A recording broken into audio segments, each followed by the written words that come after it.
এই ছেলে, একবার এদিকে আয় তো। ম্যাডাম, আপনি কি আমাকে কিছু বলছেন নাকি? কেন, তুই কি চোখে দেখতে পাস না নাকি? আশেপাশে তো তুই ছাড়া অন্য কেউ নেই, তার মানে তো আমি তোকেই ডেকেছি, তাই নয় কি? হ্যাঁ বলুন, আপনি আমাকে কি জন্য ডেকেছেন? তোকে কিস করার জন্য ডেকেছি, বুঝতে পেরেছিস? আমার কাছে আয়, তোকে আদর করব। আরে ম্যাডাম, এসব আপনি কি বলছেন? আপনাকে আমি চিনি না, জানি না। আজকের আগে আপনার সঙ্গে আমার কখনো দেখা হয়নি। আর আপনি কি না বলছেন আপনি আমাকে কিস করবেন? ছি ছি ম্যাডাম, এসব কথা বলতে লজ্জা করে না? তাহলে তুই আমাকে জিজ্ঞাসা করলি কেন আমি তোকে কি কারণে ডাক দিয়েছি? তোর সঙ্গে আমার কোনো দরকার আছে সেই জন্যই তো ডাক দিয়েছি। কিন্তু তুই আমার কাছে না এসে দূর থেকে জিজ্ঞাসা করছিস আমি তোকে কেন ডাক দিয়েছি। ও আচ্ছা ম্যাডাম, ঠিক আছে। সরি, আমি আসলে বুঝতে পারিনি। যাই হোক, এবার আপনি বলেন আমাকে কেন ডাক দিয়েছেন। আমি এলাকায় নতুন এসেছি, এখানকার কোনো কিছু চিনি না আমি। আমার ছোট খালার বাড়িতে যাব, তুই কি আমাকে ওখান পর্যন্ত পৌঁছে দিতে পারবি? কার বাড়িতে যাবেন আপনি? আমি তুলসীপুর চৌধুরী বাড়িতে যাব। ও আচ্ছা, তাই নাকি? ওটা তো আমাদেরই বাড়ি। আপনি কার আত্মীয় হন? আমি আনাস চৌধুরীর বাড়িতে যাব, ওনার সঙ্গে আমার ছোট ফুফুর বিয়ে হয়েছে। আমি এই প্রথমবার ওনাদের বাড়িতে এসেছি। ও আচ্ছা, এটা তো ভালো কথা। তাহলে আপনি চলুন আমার সঙ্গে। উনি আমার ছোট চাচা হন। যাই হোক, আপনাকে তো ছোট চাচার বিয়েতে দেখলাম না। এই ছেলে, তুই তো খুব বেশি কথা বলিস। আমি তোকে শুধু একটা ঠিকানায় পৌঁছে দেওয়ার জন্য বললাম, আর তুই তো একদম কথার বাজার নিয়ে বসে গেছিস। এত কথা বলিস কেন বলতো? আরে, আপনি এরকম কেন? আমি তো আপনাকে সাধারণ কিছু প্রশ্ন করলাম, এর জন্য কি এভাবে রেগে যেতে হয় নাকি? আপনি কি মঙ্গল গ্রহ থেকে উড়ে এসেছেন নাকি এখানে? একদম বেশি কথা বলা আমি পছন্দ করি না। তোকে যেটা বলেছি সেটাই কর। পারলে আমাকে আমার বলা ঠিকানা অনুযায়ী পৌঁছে দে, তা না হলে আমার চোখের সামনে থেকে দূরে সরে পড়। আমি নিজে নিজে এই ঠিকানা খুঁজে নিতে পারবো। আচ্ছা ঠিক আছে, আপনি চলুন আমার সঙ্গে। আরেকটা কথা বলি, আপনাকে কিন্তু দেখে মনে হয় না যে আপনি আমার থেকে বয়সে বড় হবেন। তাই এভাবে আমাকে তুই তুকারি করাটা কি খুব ভালো হচ্ছে? তো কি করব? তোকে কোলে নিয়ে নাচবো নাকি? দেখ, আমি না একদম লুতুপুতু মার্কা ছেলেদের পছন্দ করি না। ঠিক আছে ম্যাডাম, আপনি চলুন আমার সঙ্গে। হাজার হোক, আপনি আমাদের বাড়ির কুটুম। এই বলে হৃদয় রিহাকে নিয়ে বাড়ির উদ্দেশ্যে রওনা দেয়। আসলে হৃদয় এতক্ষণ ধরে রাস্তার পাশে বন্ধুদের সঙ্গে ক্রিকেট খেলছিল। আর ক্রিকেট খেলা শেষ হতে বাইরের দিকে তার রিহার সঙ্গে দেখা হয়। আর তারপর যা হলো তা তো আপনারা দেখতেই পেলেন। তো ভিউয়ার্স, চলুন কথা না বাড়িয়ে মূল গল্পে ফিরে আসা যাক। হৃদয় রিহাকে নিয়ে বাড়ির গেটের সামনে পৌঁছাতেই তার ছোট চাচি দৌড়ে এলেন। রিহাকে দেখেই উনি জড়িয়ে ধরে বলতে লাগলেন, কি অবস্থা মামুনি? তুমি কেমন আছো? রাস্তায় কোনো সমস্যা হয়নি তো? না ফুফু, কোনো সমস্যা হয়নি। আমি ভালোভাবেই চলে এসেছি। আর তারপর তোমাদের এখানে এসে ঝামেলা হয়েছিল, আমি তোমাদের বাড়ি খুঁজে পাচ্ছিলাম না। আর তখনই এই ছেলেটাকে খুঁজে পাই, আর এই ছেলেটা আমাকে এ পর্যন্ত নিয়ে আসে। ও হৃদয় তোমাকে এই পর্যন্ত নিয়ে এসেছে, তাহলে তো ভালোই হয়েছে। যাই হোক, তুমি ভিতরে যাও, ফ্রেশ হয়ে নাও, আমি তোমার জন্য খাবার নিয়ে আসছি। এই বলে রিয়া রান্নাঘরে চলে গেল। আর এদিকে রিহা রুমে এসে ড্রেস চেঞ্জ করে ফ্রেশ হয়ে নিল। আর তারপর নাস্তা করে নিল। নাস্তা শেষ হলে রিহা কিছুক্ষণ রুমে শুয়ে বিশ্রাম নেয়। আর তারপর ছাদে চলে আসে। এইদিকে তো হৃদয় তার ছোট ভাই বোনদের নিয়ে ছাদে বসে খেলা করছিল। তখনই রিহা সেখানে আসে। হৃদয়কে এমন অবস্থায় দেখে রিহা বলতে থাকে, এই ছেলে, তোমার কি লজ্জা করে না? এইটুকু ছোট বাচ্চাদের সঙ্গে তুমি খেলা করছো। তখনই পাশ থেকে হৃদয়ের ছোট ভাই সুজয় বলে ওঠে, আরে এই মেয়েকে আপনি আর এখানে কেন এসেছেন? আরে ভাই, আস্তে কথা বলো। উনি ছোট কাকির বড় ভাইয়ের মেয়ে। উনি আমাদের আত্মীয় হন। ওনার সঙ্গে ভদ্রভাবে কথা বলো। দেখেই বোঝা যাচ্ছে এক একটা উগান্ডার বংশধর। বাড়ির মেহমানের সঙ্গে কিভাবে কথা বলতে হয় এগুলো কি এরা জানে না নাকি? ম্যাডাম, ওরা ছোট মানুষ, ছেড়ে দিন না প্লিজ। ওদের কথায় আপনি কিছু মনে করবেন না। আমি ওদের হয়ে আপনার কাছে ক্ষমা চেয়ে নিয়েছি। ওরা তো আসলে জানে না কে আপনি। যে বাড়ির বড় মানুষগুলোই এরকম, সে বাড়ির ছোট মানুষগুলো আর কেমন হবে সেগুলো কি আর আমার বুঝতে বাকি হবে নাকি? যাই হোক, তোমাকে একটা কথা বলার ছিল। আমি তো শহরে বড় হয়েছি, গ্রামের পরিবেশ আমার কখনোই সেভাবে দেখা হয়ে ওঠেনি, তাই ভাবছি কাল একটু তোমাদের গ্রামটা ঘুরে দেখব। তুমি কি আমাকে তোমাদের গ্রামটা ঘুরিয়ে দেখাতে পারবে? এই প্রথমবার রিহার মুখ থেকে হৃদয় তুমি ডাকটা শুনতে পেয়ে অনেকটাই নরম হয়ে গেল, আর তারপর বলতে লাগলো, হ্যাঁ অবশ্যই, আমি আপনাকে আমাদের গ্রামটা ঘুরিয়ে দেখাবো, আমার কোনো সমস্যা নেই। তাছাড়া এখন তো আমার পরীক্ষাও শেষ হয়ে গেছে, আপাতত হাতে কোনো কাজ নেই, বন্ধুদের নিয়ে ঘোরাঘুরি আর খেলাধুলা করেই সময় কাটাচ্ছি। এরপর রিহার কোনো কথা বলার সুযোগ না দিয়ে সেখান থেকে নিচে চলে গেল। আর এদিকে হৃদয় তার ছোট ভাই বোনদের নিয়ে আরও বেশ কিছুক্ষণ খেলাধুলা করলো, আর তারপর বাসার ভিতরে চলে আসে। সেদিন সন্ধ্যাবেলা সবাই চা নাস্তার আড্ডা দিচ্ছিল। তখনই হৃদয়কে তার আব্বু বলে, হৃদয়, আগামীকাল মনে হয় তোমার এক্সামের রেজাল্ট দিবে, তো তুমি কি চিন্তাভাবনা করেছো কোথায় ভর্তি হবে?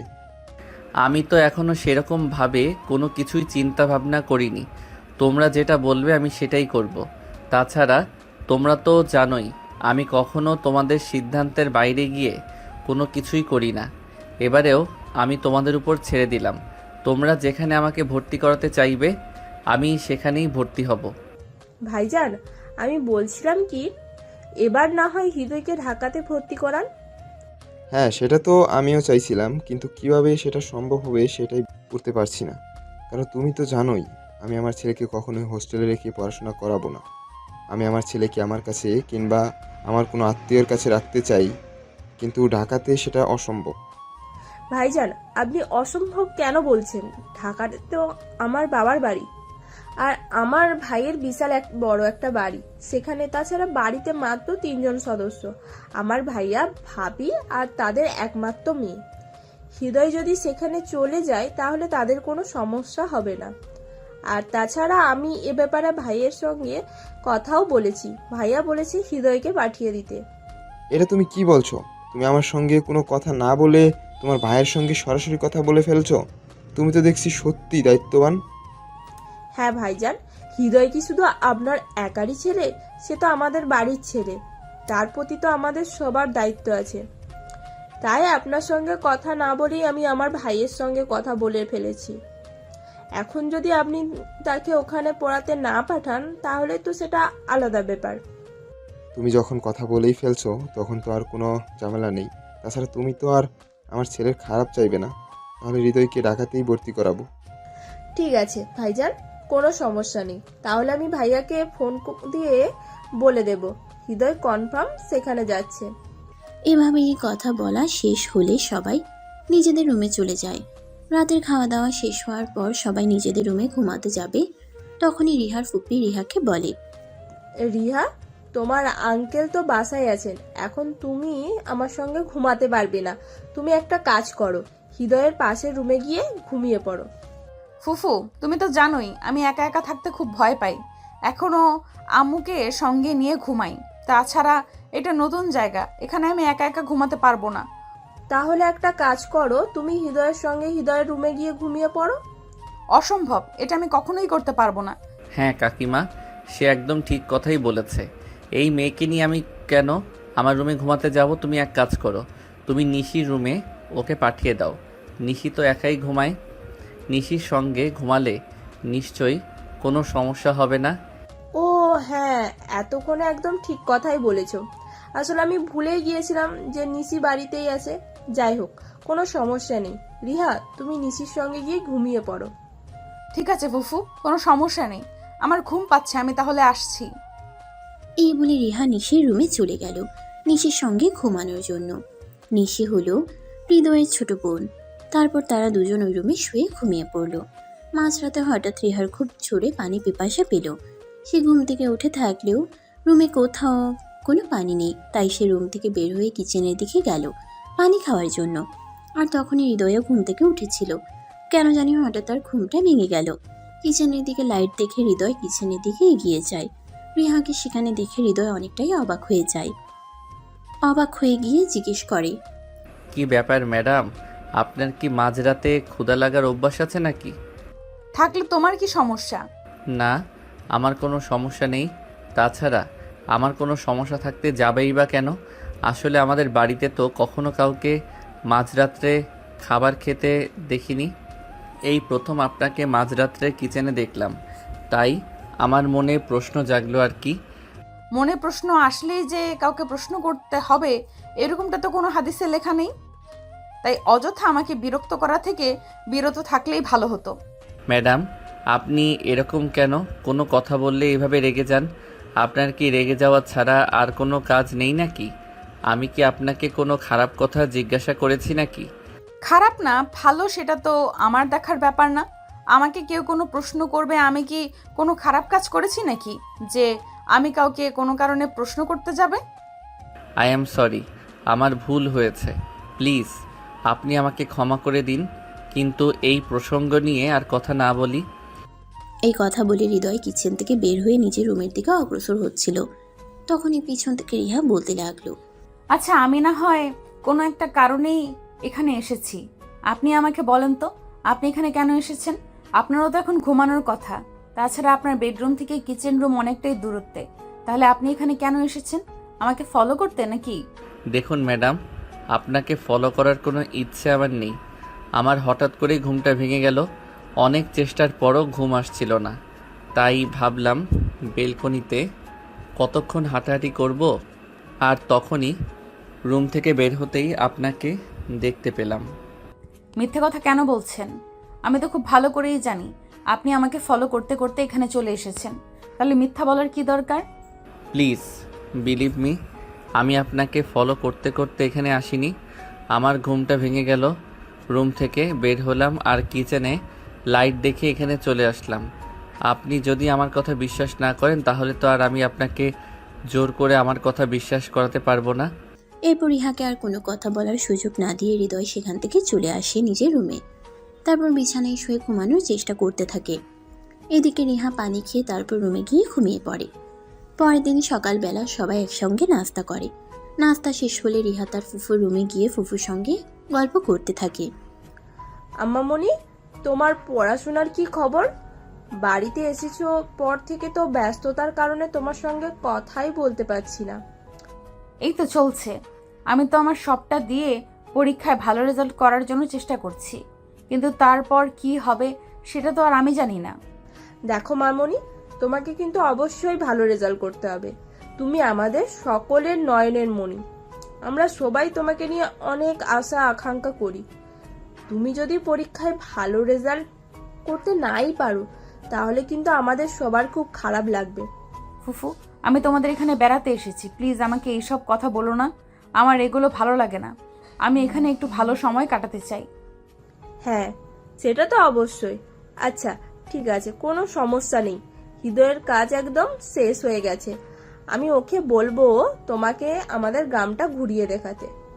ঠিক আছে, কোনো সমস্যা নেই। তুমি তো জানোই গ্রাম আমার অনেক পছন্দের। যদিও আব্বুর চাকরির কারণে কখনোই আমাদের গ্রামে থাকা হয় না।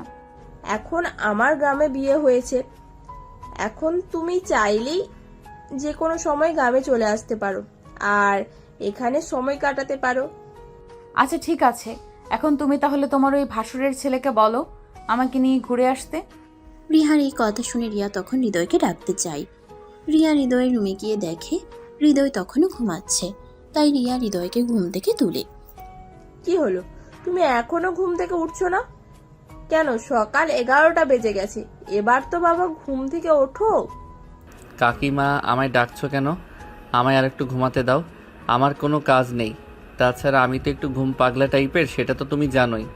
হ্যাঁ রে বাবা, ওই সব কিছু আমি জানি, কিন্তু এখন তোমাকে ঘুম থেকে উঠতে হবে।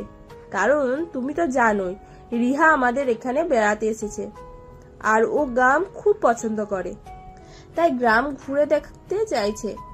এখন তো বাড়িতে তুমি ছাড়া অন্য কেউ নেই ওকে নিয়ে ঘুরে বেড়ানোর জন্য।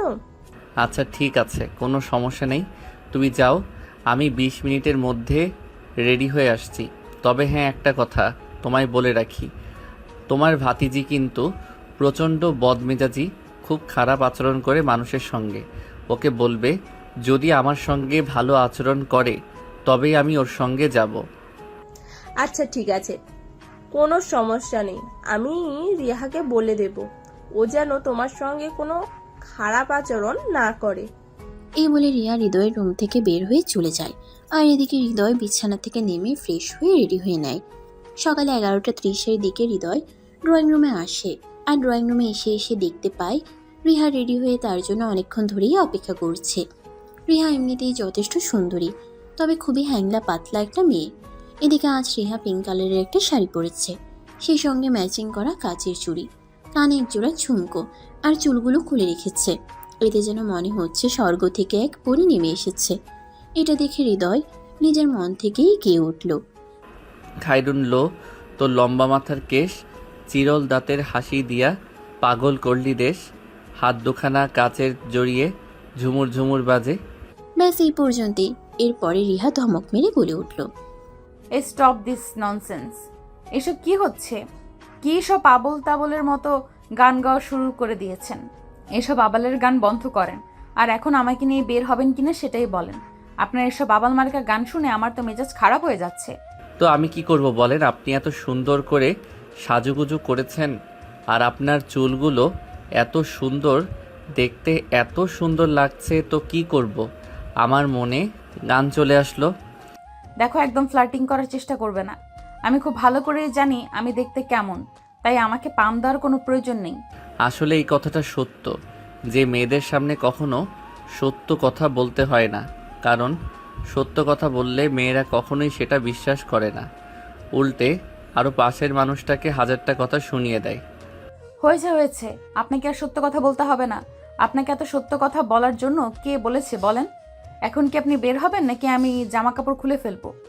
আরে না, এসব আপনি কি বলছেন? চলুন তো ম্যাডাম, কিসে করে যাবেন, গাড়িতে না বাইকে? তুমি বাইক চালাতে পারো? আরে ম্যাডাম, আমি ছেলে মানুষ, আমি যদি বাইক চালাতে না পারি তাহলে কি করব? আমি খুব ভালো বাইক চালাতে পারি। আপনার ইচ্ছে থাকলে আপনি আমার সঙ্গে যেতে পারেন। তাহলে বাইকেই যাব। আমার বাইকে যেতে খুব ভালো লাগে। এই বলে হৃদয় আর রিহা দুজনে বাড়ি থেকে বের হয়ে আর তারপর বাইকে চড়ে সারাদিন ঘোরাঘুরি করে, আর সন্ধ্যার দিকে বাসায় ফিরে আসে। এভাবেই চলে গেল বেশ কয়েকদিন। হৃদয়ের পরীক্ষার রেজাল্ট বের হয়েছে। হৃদয় ফার্স্ট ক্লাস পেয়ে পাশ করেছে। সে খুশিতে সারা বাড়িতে আনন্দ উল্লাস চলছে। তখনই রিহা শহরে চলে আসার সময় হয়ে গেল। ফুফু, আমাকে তো এবার ঢাকায় ফিরে যেতে হবে। অনেক দিন তোমাদের এখানে ঘুরুঘুরি করেছি, আর এখানে থাকলে চলবে না। আমারও তো রেজাল্ট বের হয়েছে, আমাকেও ভার্সিটিতে ভর্তি হতে হবে। হ্যাঁ, তোমার আব্বুর সঙ্গে আমার গতকালকেই কথা হয়েছিল। ওনার সঙ্গে আমি বলেছি তুমি হৃদয়কে নিয়ে ঢাকায় যাবে। হৃদয় কেন যাবে? আমি তো একাই চলে যেতে পারবো, আমার সঙ্গে কারোর যেতে হবে না। তুমি একা চলে যেতে পারবে সেটা আমিও খুব ভালো করেই জানি, কিন্তু হৃদয় তোমার সঙ্গে যাচ্ছে না। সে এখন থেকে তোমাদের ওখানেই থাকবে, আর ওখানে থেকেই পড়াশোনা করবে। তোমার আব্বুর সঙ্গে আমার এই ব্যাপারে কথা হয়েছে। এসব তুমি কি বলছো? ওই ফাজিল মার্কা ছেলেকে আমি কখনোই আমাদের বাসায় থাকতে দিতে পারবো না। রিহা, তুমি ভুলে যেও না, ওই বাড়িটা যেমন তোমার বাবার, তেমনি ওই বাড়িতে আমারও অধিকার আছে। তাই আমি চাইলেই আমার ভাগটা যে কাউকেই দিতে পারি, কিন্তু আমি তো সেরকমটা করব না। শুধু হৃদয়কে সেখানে রেখে পড়াশোনা করাতে চাইছি। তাহলে তো এতে তোমার অসম্মতি কোনো কেন? তাছাড়া তোমার বাবা নিজেই তো সম্মতি দিয়েছেন, তাহলে তুমি কেন অসম্মতি জানাচ্ছ? এই ছেলেটাকে আমার পছন্দ নয় তাই। দেখো, তোমার পছন্দ অপছন্দের উপর তো আর আমরা সবকিছু ছেড়ে দিতে পারি না। আমরা তোমার গার্ডিয়ান, আর তোমাদের ব্যাপারে সিদ্ধান্ত নেওয়ার যথেষ্ট অধিকার আমাদের রয়েছে। তুমি এখনো অনেক ছোট, আর এখন তোমার আবেগ দিয়ে সবকিছু চিন্তা করার সময়। তাই আবেগ দিয়ে সবকিছু চিন্তা করলেই হয় না, বিবেক দিয়েও সবকিছু চিন্তা করলে ভাবতে হয়। যেটা বয়স এখনো তোমার হয়ে ওঠেনি, যখন হবে তখন তুমি বুঝতে পারবে। এই বলে রিহাকে আর কোনো কথা বলার সুযোগ না দিয়ে তার ফুফু সেখান থেকে সোজা হৃদয়ের রুমে চলে গেল, আর হৃদয়কে বলতে লাগলো, হৃদয়, তুমি তোমার লাগেজপত্র গুছিয়ে নাও। কাল সকালেই তুমি আর রিহা ঢাকার উদ্দেশ্যে রওনা দেবে। আমি আমার ভাইয়ের সঙ্গে কথা বলে রেখেছি, তুমি ওখানে গেলেই রিহা আর তোমাকে একই ভার্সিটিতে ভর্তি করানো হবে। ঠিক আছে কাকিমা, কোনো সমস্যা নেই, তোমরা যেটা ভালো মনে করো আমি সেটাই করব। এই বলে হৃদয় নিজের সমস্ত জিনিসপত্র গুছিয়ে নেয়, আর পরের দিন সকালবেলা বাড়ির সবার কাছ থেকে বিদায় নিয়ে ঢাকার উদ্দেশ্যে রওনা দেয়। এই বলে হৃদয় নিজের সমস্ত জিনিসপত্র গুছিয়ে নেয়, আর পরের দিন সকালবেলা বাড়ির সবার কাছ থেকে বিদায় নিয়ে ঢাকার উদ্দেশ্যে রওনা দেয়। সেখানে এসে পৌঁছাতে পৌঁছাতে প্রায় বিকেল হয়ে আসলো। বাড়ির সামনে এসে কলিং বেলে চাপ দিতেই রিহার আম্মু দরজা খুলে দেয়। রিহা বাড়ির ভিতরে প্রবেশ করে কাউকে কোনো কিছু না বলেই নিজের রুমে চলে যায়। অপরদিকে হৃদয় রিহার আম্মুকে সালাম দেয় আর কুশল বিনিময় করে। আসসালামু আলাইকুম আন্টি, কি অবস্থা? কেমন আছেন আপনি? ওয়ালাইকুম আসসালাম বাবা। এই তো আলহামদুলিল্লাহ, আল্লাহর রহমতে ভালো আছি। তুমি ভেতরে আসো, ফ্রেশ হয়ে খাওয়া দাওয়া করে বিশ্রাম নাও, তারপর তোমার সঙ্গে কত কথা বলা যাবে। ঠিক আছে আন্টি, আপনাকে অসংখ্য ধন্যবাদ। অতঃপর রিহার আম্মু হৃদয়কে নিয়ে বাড়ির ভিতরে চলে গেল আর হৃদয়কে একটা রুম দেখিয়ে দিল। হৃদয় সেখানে গিয়ে নিজের লাগেজ আর প্রয়োজনীয় জিনিসপত্র রেখে ওয়াশরুমে চলে গেল ফ্রেশ হওয়ার জন্য। ফ্রেশ হয়ে এসে দেখে তার বাড়ি থেকে ফোন এসেছে। আসসালামু আলাইকুম আব্বু, বলো কি বলবে? ওয়ালাইকুম আসসালাম বাবা। তুমি কি ঢাকায় গিয়ে ঠিকঠাক মতো পৌঁছেছো? হ্যাঁ আব্বু, এই তো কিছুক্ষণ হলো আমি এখানে এসে পৌঁছেছি। এই তো সবেমাত্র ফ্রেশ হয়ে আসলাম। আচ্ছা বাবা, ঠিক আছে, কোনো সমস্যা নেই, তুমি কোনো চিন্তা করো না। ওখানে তোমার আঙ্কেল আন্টি আছেন, ওনারাই তোমার সব কিছু দেখে নেবেন। আচ্ছা আব্বু, ঠিক আছে, তাহলে এখন রাখি, পরে ফোন করে কথা বলা যাবে। এই বলে হৃদয় ফোনটা কাটতে না কাটতেই ডাইনিং টেবিল থেকে রিহার আম্মুর গলার আওয়াজ শুনতে পেল। হৃদয়, ও হৃদয়, একবার ড্রয়িং রুমের টেবিলে আসো, আমি তোমার জন্য খাবার নিয়ে আসছি। আচ্ছা আন্টি, ঠিক আছে, আমি এক্ষুনি আসছি। এই বলে হৃদয় খাবার খাওয়ার জন্য টেবিলে চলে গেল। সে টেবিলে গিয়ে বসতেই রিহার আম্মু তাকে খাবার বেড়ে দিল। সে খাওয়া শুরু করলো, কিন্তু রিহা খাবার টেবিলে আসেনি। এটা দেখে হৃদয় রিহার আম্মুকে প্রশ্ন করলো। আন্টি রিহা কোথায়? ও তো আমার সঙ্গে সকালবেলা বাসা থেকে খাওয়া দাওয়া করে বের হয়েছে, ওরও তো খাবার খাওয়া প্রয়োজন, ও আসেনি কেন? ওর কথা বলো না বাবা, ওর যে কখন কি হয় সেটাই বুঝে উঠতে পারি না। তুমি খাবারটা খেয়ে নাও, ওর যখন রাগ মিটে যাবে ও নিজে এসে খাবার খেয়ে নেবে। ও আচ্ছা, বুঝতে পেরেছি, কিন্তু ও কেন রাগ করেছে? আমি এখানে এসেছি বলে? না বাবা, সেরকম কোনো ব্যাপার নাই, এসব কিছু নিয়ে তোমাকে চিন্তা করতে হবে না। তুমি তোমার মতো এখানে থাকো, আমি সব কিছু তোমার কাকির কাছ থেকে শুনেছি। ওসব নিয়ে তুমি একদম চিন্তা করবে না, আমরা এখনো বেঁচে আছি। কিন্তু তারপরেও আন্টি, ও আমাদের মেয়ে, আমার জন্য ওর এখানে কোনো সমস্যা হলে আমার তো এখানে থাকা উচিত নয়। আমি না হয় গ্রামে ফিরে যাই। না বাবা, এই কথাটা যতটুকু বলেছো তো বলেছো, আর ভুল করেও এই কথাটা বলো না, তাহলে তোমার কাকিমা অনেক ঝগড়াঝাটি করবে। তুমি তো জানোই তোমার কাকিমা কেমন মানুষ, উনি নিজ দায়িত্বে তোমাকে এখানে পাঠিয়েছে, আর এখন যদি তোমাকে এখান থেকে ফিরে যেতে হয় তাহলে এর পরিণাম কি হবে তুমি জানো না? কিন্তু তাই বলে আমার জন্য আরেকজনের ঝামেলা? এইসব কিছু না বাবা, দেখবে 2-3 দিন গেলে এমনি এমনি সব কিছু ঠিক হয়ে যাবে। এখন তুমি খাবার খাওয়া শুরু করো তো, ওকে নিয়ে চিন্তা কোনো কারণ নেই। হৃদয় তখন আর কোনো কথা না বলে চুপচাপ খাবার খেতে শুরু করলো। খাওয়া দাওয়া শেষ হলে সে নিজের রুমে গিয়ে ঘুমিয়ে পড়ল। অপরদিকে রিহার আম্মু রিহার সঙ্গে কথা বলতে গেল। কি ব্যাপার রিহা, এসব কি হচ্ছে? তুমি এগুলো কেন করছো? আমার ইচ্ছে হয়েছে তাই আমি করছি। তুমি জানো না আমি বেশি মানুষ দেখতে পছন্দ করি না। এই সব কিছু জানার পরেও ফুফু কেন এরকমটা করলো? ফুফু তো জানতো আমি বাইরের মানুষ আমার বাড়িতে একদম অ্যালাউ করি না, তারপরেও এরকমটা করেছে। দেখো মা, এসব ব্যাপার নিয়ে তুমি একদম ঝামেলা করো না। ছেলেরা তো এখানে সারা জীবনের জন্য চলে আসেনি, এই তো কয়েকটা বছর থাকবে, মাত্র পড়াশোনা শেষ হলে তারপর তো এখান থেকে চলেই যাবে। তাহলে এত ঝামেলা করার কি আছে? তাছাড়া সে তো আর তোমার রুমে থাকছে না, সে তো আলাদা রুমেই থাকছে। সে যাই হোক না কেন, আমি এসব একদম সহ্য করতে পারবো না। তুমি এই ছেলেটাকে বলো এখান থেকে চলে যেতে। রিয়া, তুমি এসব ফালতু বকা বন্ধ করো। তোমার আব্বু যদি এসব জানতে পারে তাহলে কিন্তু তোমার আব্বুও প্রচন্ড ক্ষেপে যাবে। সে তুমি চেষ্টা করে দেখতেই পারো, কিন্তু কোনো কাজ হবে না। আব্বুটা আমার, আমি জানি আমার আব্বু কখন কি করে না করে। আর তুমি হয়তো এটা ভুলে গেছো যে আমার আব্বু আমার পছন্দের কাজগুলোই করতে পছন্দ করে। দেখো, সবটা কিন্তু এক ব্যাপার নয়। এখানে তোমার ফুপু হৃদয়কে পাঠিয়েছে, আর তোমার আব্বু তোমাকে যতটা না ভালোবাসে তোমার ফুপুকে তার চেয়েও বেশি ভালোবাসে, এটা তুমি জানো না? ঠিক আছে, এটা সময় হলে দেখা যাবে। আগে আব্বু বাড়িতে আসুক। রিহার আম্মু তখন কোনো কথা না বলে চুপচাপ রুম থেকে বের হয়ে নিজের রুমে চলে গেলেন। আর এদিকে রিহা অপেক্ষা করতে লাগলো কখন তার বাবা বাড়িতে আসবে আর সবকিছু তার বাবাকে খুলে বলবে। রাত 10টার দিকে তার বাবা বাড়িতে আসলো। ইউনিফর্ম খুলতে যাবে তখন রিহা তার বাবার রুমে প্রবেশ করে। তার বাবা রিহাকে দেখে বলল, কি ব্যাপার মামনি, কি হয়েছে? তোমাকে এরকম দেখাচ্ছে কেন? আর বাসায় কখন আসলে? আমাকে ফোন দিয়ে জানালে না? রিহা তখন কোনো কথা না বলে মুখ গোমড়া করে বসে রইল। এটা দেখে তার আব্বু খুব ভালোভাবে বুঝতে পারলো তার মেয়ের মন খারাপ হয়েছে। তাই তিনি রিহার কাছে গিয়ে বসলেন আর তার মাথায় হাত রেখে বলতে লাগলেন, কি ব্যাপার মামনি, কি হয়েছে? তোমার মন খারাপ কেন? কেউ কি তোমার কিছু বলেছে? আব্বু, আমি তো তোমার সন্তান, তাই নাকি? তুমি তো আমার যেটাতে ভালো হবে সেটাই করবে, তাই না?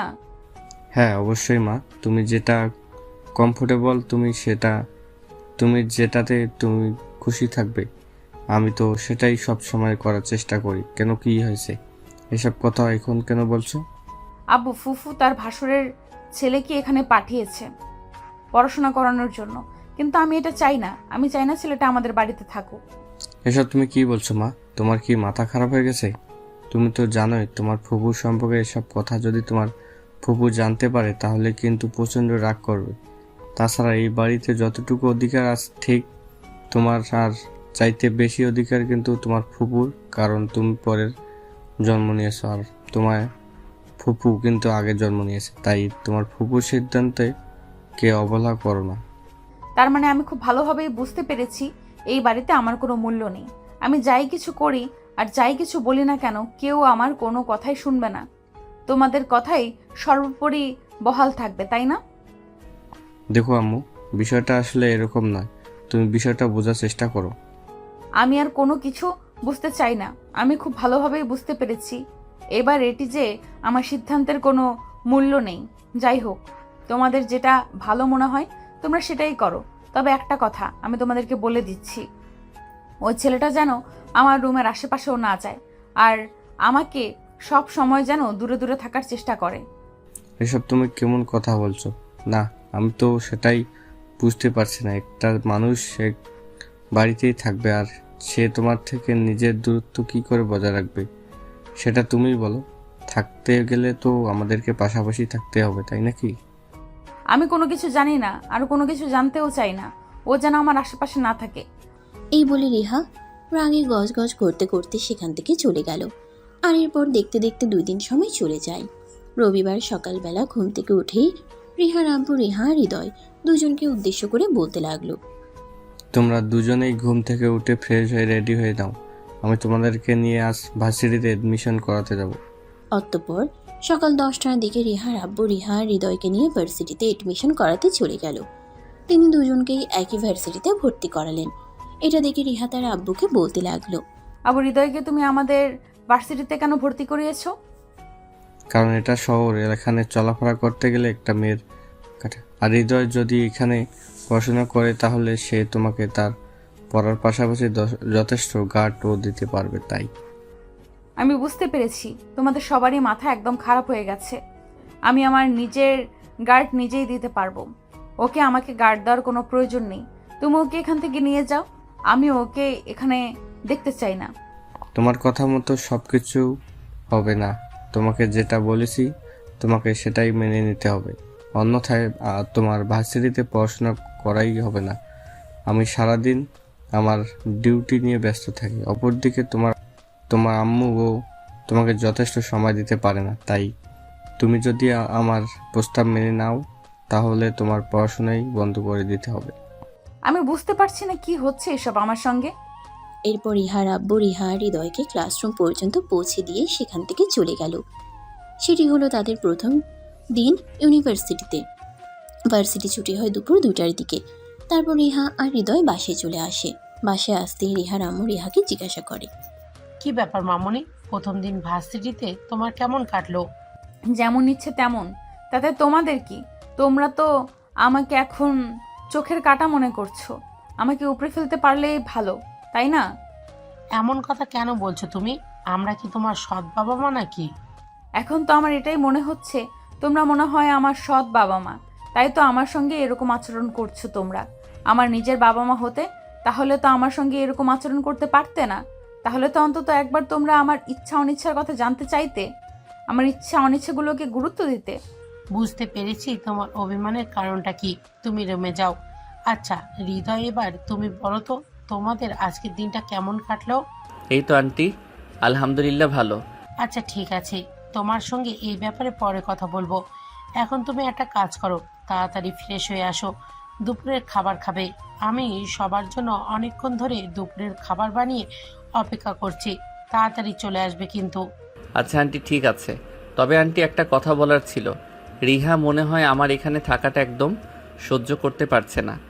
এসব কোনো ব্যাপার না বাবা, তুমি এসব নিয়ে একদম মাথা ঘামিও না। দেখবে সময়ের সাথে সাথে সব কিছু ঠিক হয়ে যাবে।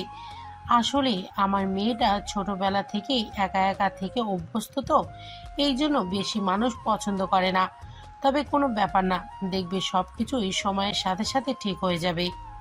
হৃদয় তখন কোনো কথা না বলে চুপচাপ রুমে চলে গেল। আর তারপর ফ্রেশ হয়ে দুপুরের খাবার খেয়ে নিজের রুমে গিয়ে ঘুমিয়ে পড়ল। সন্ধ্যাবেলা হৃদয় রুম থেকে বের হয়ে ছাদে এসে সিগারেট খাচ্ছে। তখনই রিহা সেখানে এসে উপস্থিত হয়। সিগারেটের গন্ধ নাকে এসে লাগতেই রিহা চারপাশে খুঁজতে লাগলো কে সিগারেট খাচ্ছে। তখনই হৃদয়কে দেখতে পারল। সিগারেটের গন্ধ নাকে এসে লাগতেই রিহা চারপাশে খুঁজতে লাগলো কে সিগারেট খাচ্ছে। তখনই হৃদয়কে দেখতে পেল আর চিৎকার দিয়ে বলতে লাগলো, তোমার কত বড় সাহস, তুমি আমার বাসায় দাঁড়িয়ে সিগারেট খাচ্ছ? সরি, আসলে বাইরে আমার তেমন চেনা জানা নেই তো, আর সিগারেট খাওয়া আমার অনেক দিনের অভ্যাস। সিগারেট না খেয়ে আমি থাকতে পারি না। তোমাকে দেখে আমার মনে কেমন যেন একটা সন্দেহ হয়েছিল, আর এখন সেটা বুঝতে পারছি। আসলে তুমি কি শুধু সিগারেট খাও নাকি এর ভেতরে অন্য কিছুও চলে? আরে না, এসব তুমি কি বলছো? অন্য কিছু কেন চলতে যাবে? আমি তো শুধু সিগারেটই খাই। আসলে বন্ধুদের সঙ্গে থাকতে থাকতে কখন যে এটা অভ্যাস হয়ে গেছে এটাই বুঝতে পারিনি। এখন ভাবছি এটা ছেড়ে দেব। আমি খুব ভালোভাবেই বুঝতে পারছি তুমি এগুলো আমাকে শোনানোর জন্য বলছো, কিন্তু বিশ্বাস করো এগুলো আমাকে বলে কোনো লাভ নেই, কারণ আমি আজকেই আব্বুর কাছে বলে দিব তুমি সিগারেট খাও। এই না না, একদম তুমি এরকমটা করো না। তুমি যা বলবে আমি তাই করব, কিন্তু দয়া করে আঙ্কেলের সঙ্গে এই ব্যাপারে কিছু বলো না। তাহলে আজকের পর থেকে টোটালি সিগারেট খাওয়া ছেড়ে দিতে হবে। তুমি বাসার বাইরে কোথাও সিগারেট খেতে পারবে না। ঠিক আছে, কোনো সমস্যা নেই, আমি সিগারেট খাওয়া ছেড়ে দিব, কিন্তু তুমি দয়া করে আঙ্কেলের সঙ্গে এই ব্যাপারে কিছু বলো না। ঠিক আছে, বলবো না। আচ্ছা, আমার একটা শখ আছে প্রতিদিন বিকালবেলা হাঁটতে যাওয়া, কিন্তু এটা না আমার কখনোই পূরণ হয়ে ওঠে না। তুমি যদি প্রতিদিন বিকালবেলা আমাকে হাঁটতে নিয়ে যাও তাহলে আমি এটা ভুলে যাব। কিন্তু তুমি তো আমাকে সহ্য করতে পারো না, এমনকি আমাকে এই বাড়ি থেকে বের করে দেওয়ার চিন্তা ভাবনা করছো। তাহলে হঠাৎ এরকম কথা কেন বলছো? কারণ আমি চাইলেই এই বাড়ি থেকে তোমাকে বের করে দিতে পারবো না। আব্বু এবং ফুফু দুজন মিলে সিদ্ধান্ত নিয়েছে তুমি এখানে থেকে পড়াশোনা করবে, তাই এই ব্যাপারে আমি আর কোনো কথা বলতে চাই না। তবে এই যে তুমি যে এখন ছাদে দাঁড়িয়ে দাঁড়িয়ে সিগারেট খাচ্ছিলে, সেটার বদলে তুমি আমাকে প্রতিদিন বিকেলে হাঁটতে নিয়ে যাবে। তা না হলে আমি আব্বুর কাছে বলে দেবো তুমি সিগারেট খাও। তখন মনে মনে ভাবতে লাগলো, মান সম্মান যাওয়ার চাইতে এমন একটা সুন্দরী মেয়েকে নিয়ে প্রতিদিন বিকেলে বাইরে হাঁটতে যাওয়া ভালো। রিহা দেখতে যথেষ্ট সুন্দরী, আর সুন্দরীদের সঙ্গে সময় কাটানো প্রত্যেকটা পুরুষেরই স্বপ্ন থাকে। তাই বেশ কিছুক্ষণ চিন্তা ভাবনা করে হৃদয় রিহাকে বলে, ঠিক আছে, কোনো সমস্যা নেই, আমি প্রতিদিন বিকেলে তোমাকে নিয়ে ঘুরতে বেরোবো। এখন নিচে চলো, সন্ধ্যা নেমে গেছে, পড়তে বসতে হবে। অতঃপর হৃদয় আর রিহা দুজনেই বাড়ির ভিতরে চলে আসলো আর পড়তে বসলো। পড়া শেষ হলে রাতের খাওয়া দাওয়া করে ঘুমিয়ে পড়লো। পরের দিন সকালবেলা ঘুম থেকে উঠে দুজনে নাস্তা করে রেডি হয়ে নিল ভার্সিটি যাওয়ার জন্য। অপরদিকে রিহা যখন বুঝতেই পারলো সে যাই কিছু করুক না কেন হৃদয়কে এই বাসা থেকে তাড়াতে পারবে না, তাই তখন সে মনে মনে ভাবলো, একই বাড়িতে যখন থাকতে হবে তখন আর ঝামেলা করে কী লাভ। তার চাইতে বরঞ্চ এটাই ভালো হবে যে দুজনে মিলেমিশে একসঙ্গে পড়াশোনা করবে এবং ভার্সিটিতে যাওয়া আসা করবে। তাহলে তার বাবা মায়ের চিন্তাও একটু কম হবে। এইসব চিন্তা করতে করতেই দুজন বাসা থেকে বের হতে যাবে, তখনই রিহার আব্বুর সঙ্গে দেখা হয়ে গেল। রিহার আব্বু হৃদয়কে বলতে লাগলো, হৃদয়, তুমি কি বাইক চালাতে পারো? হ্যাঁ আঙ্কেল, এই তো মোটামুটি পারি।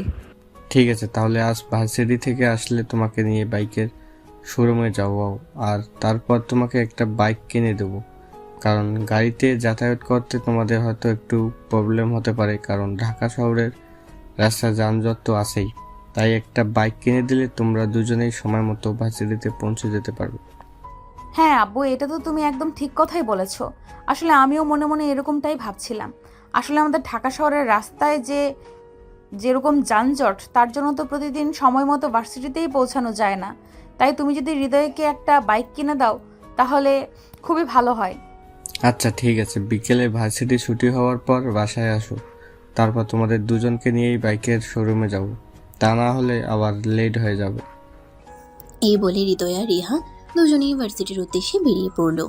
সেদিন বিকেল বেলা দুজনে বাসায় আসতেই রিহার আব্বু দুজনকে নিয়ে বাইকের শোরুমে গেল আর হৃদয়কে তার পছন্দ মতো একটা বাইক কিনে দিল। এরপর থেকে দুজনে বাইকেই আসা যাওয়া করত।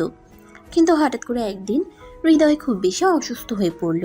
তার খুব জ্বর, কিন্তু 1-2 দিন পরে ছিল তাদের এক্সাম। সেই কারণে রিহাকে ইউনিভার্সিটি যেতেই হবে, কারণ আজ ভার্সিটিতে কিছু নোটস দেবে, সেগুলো আনতে হবে।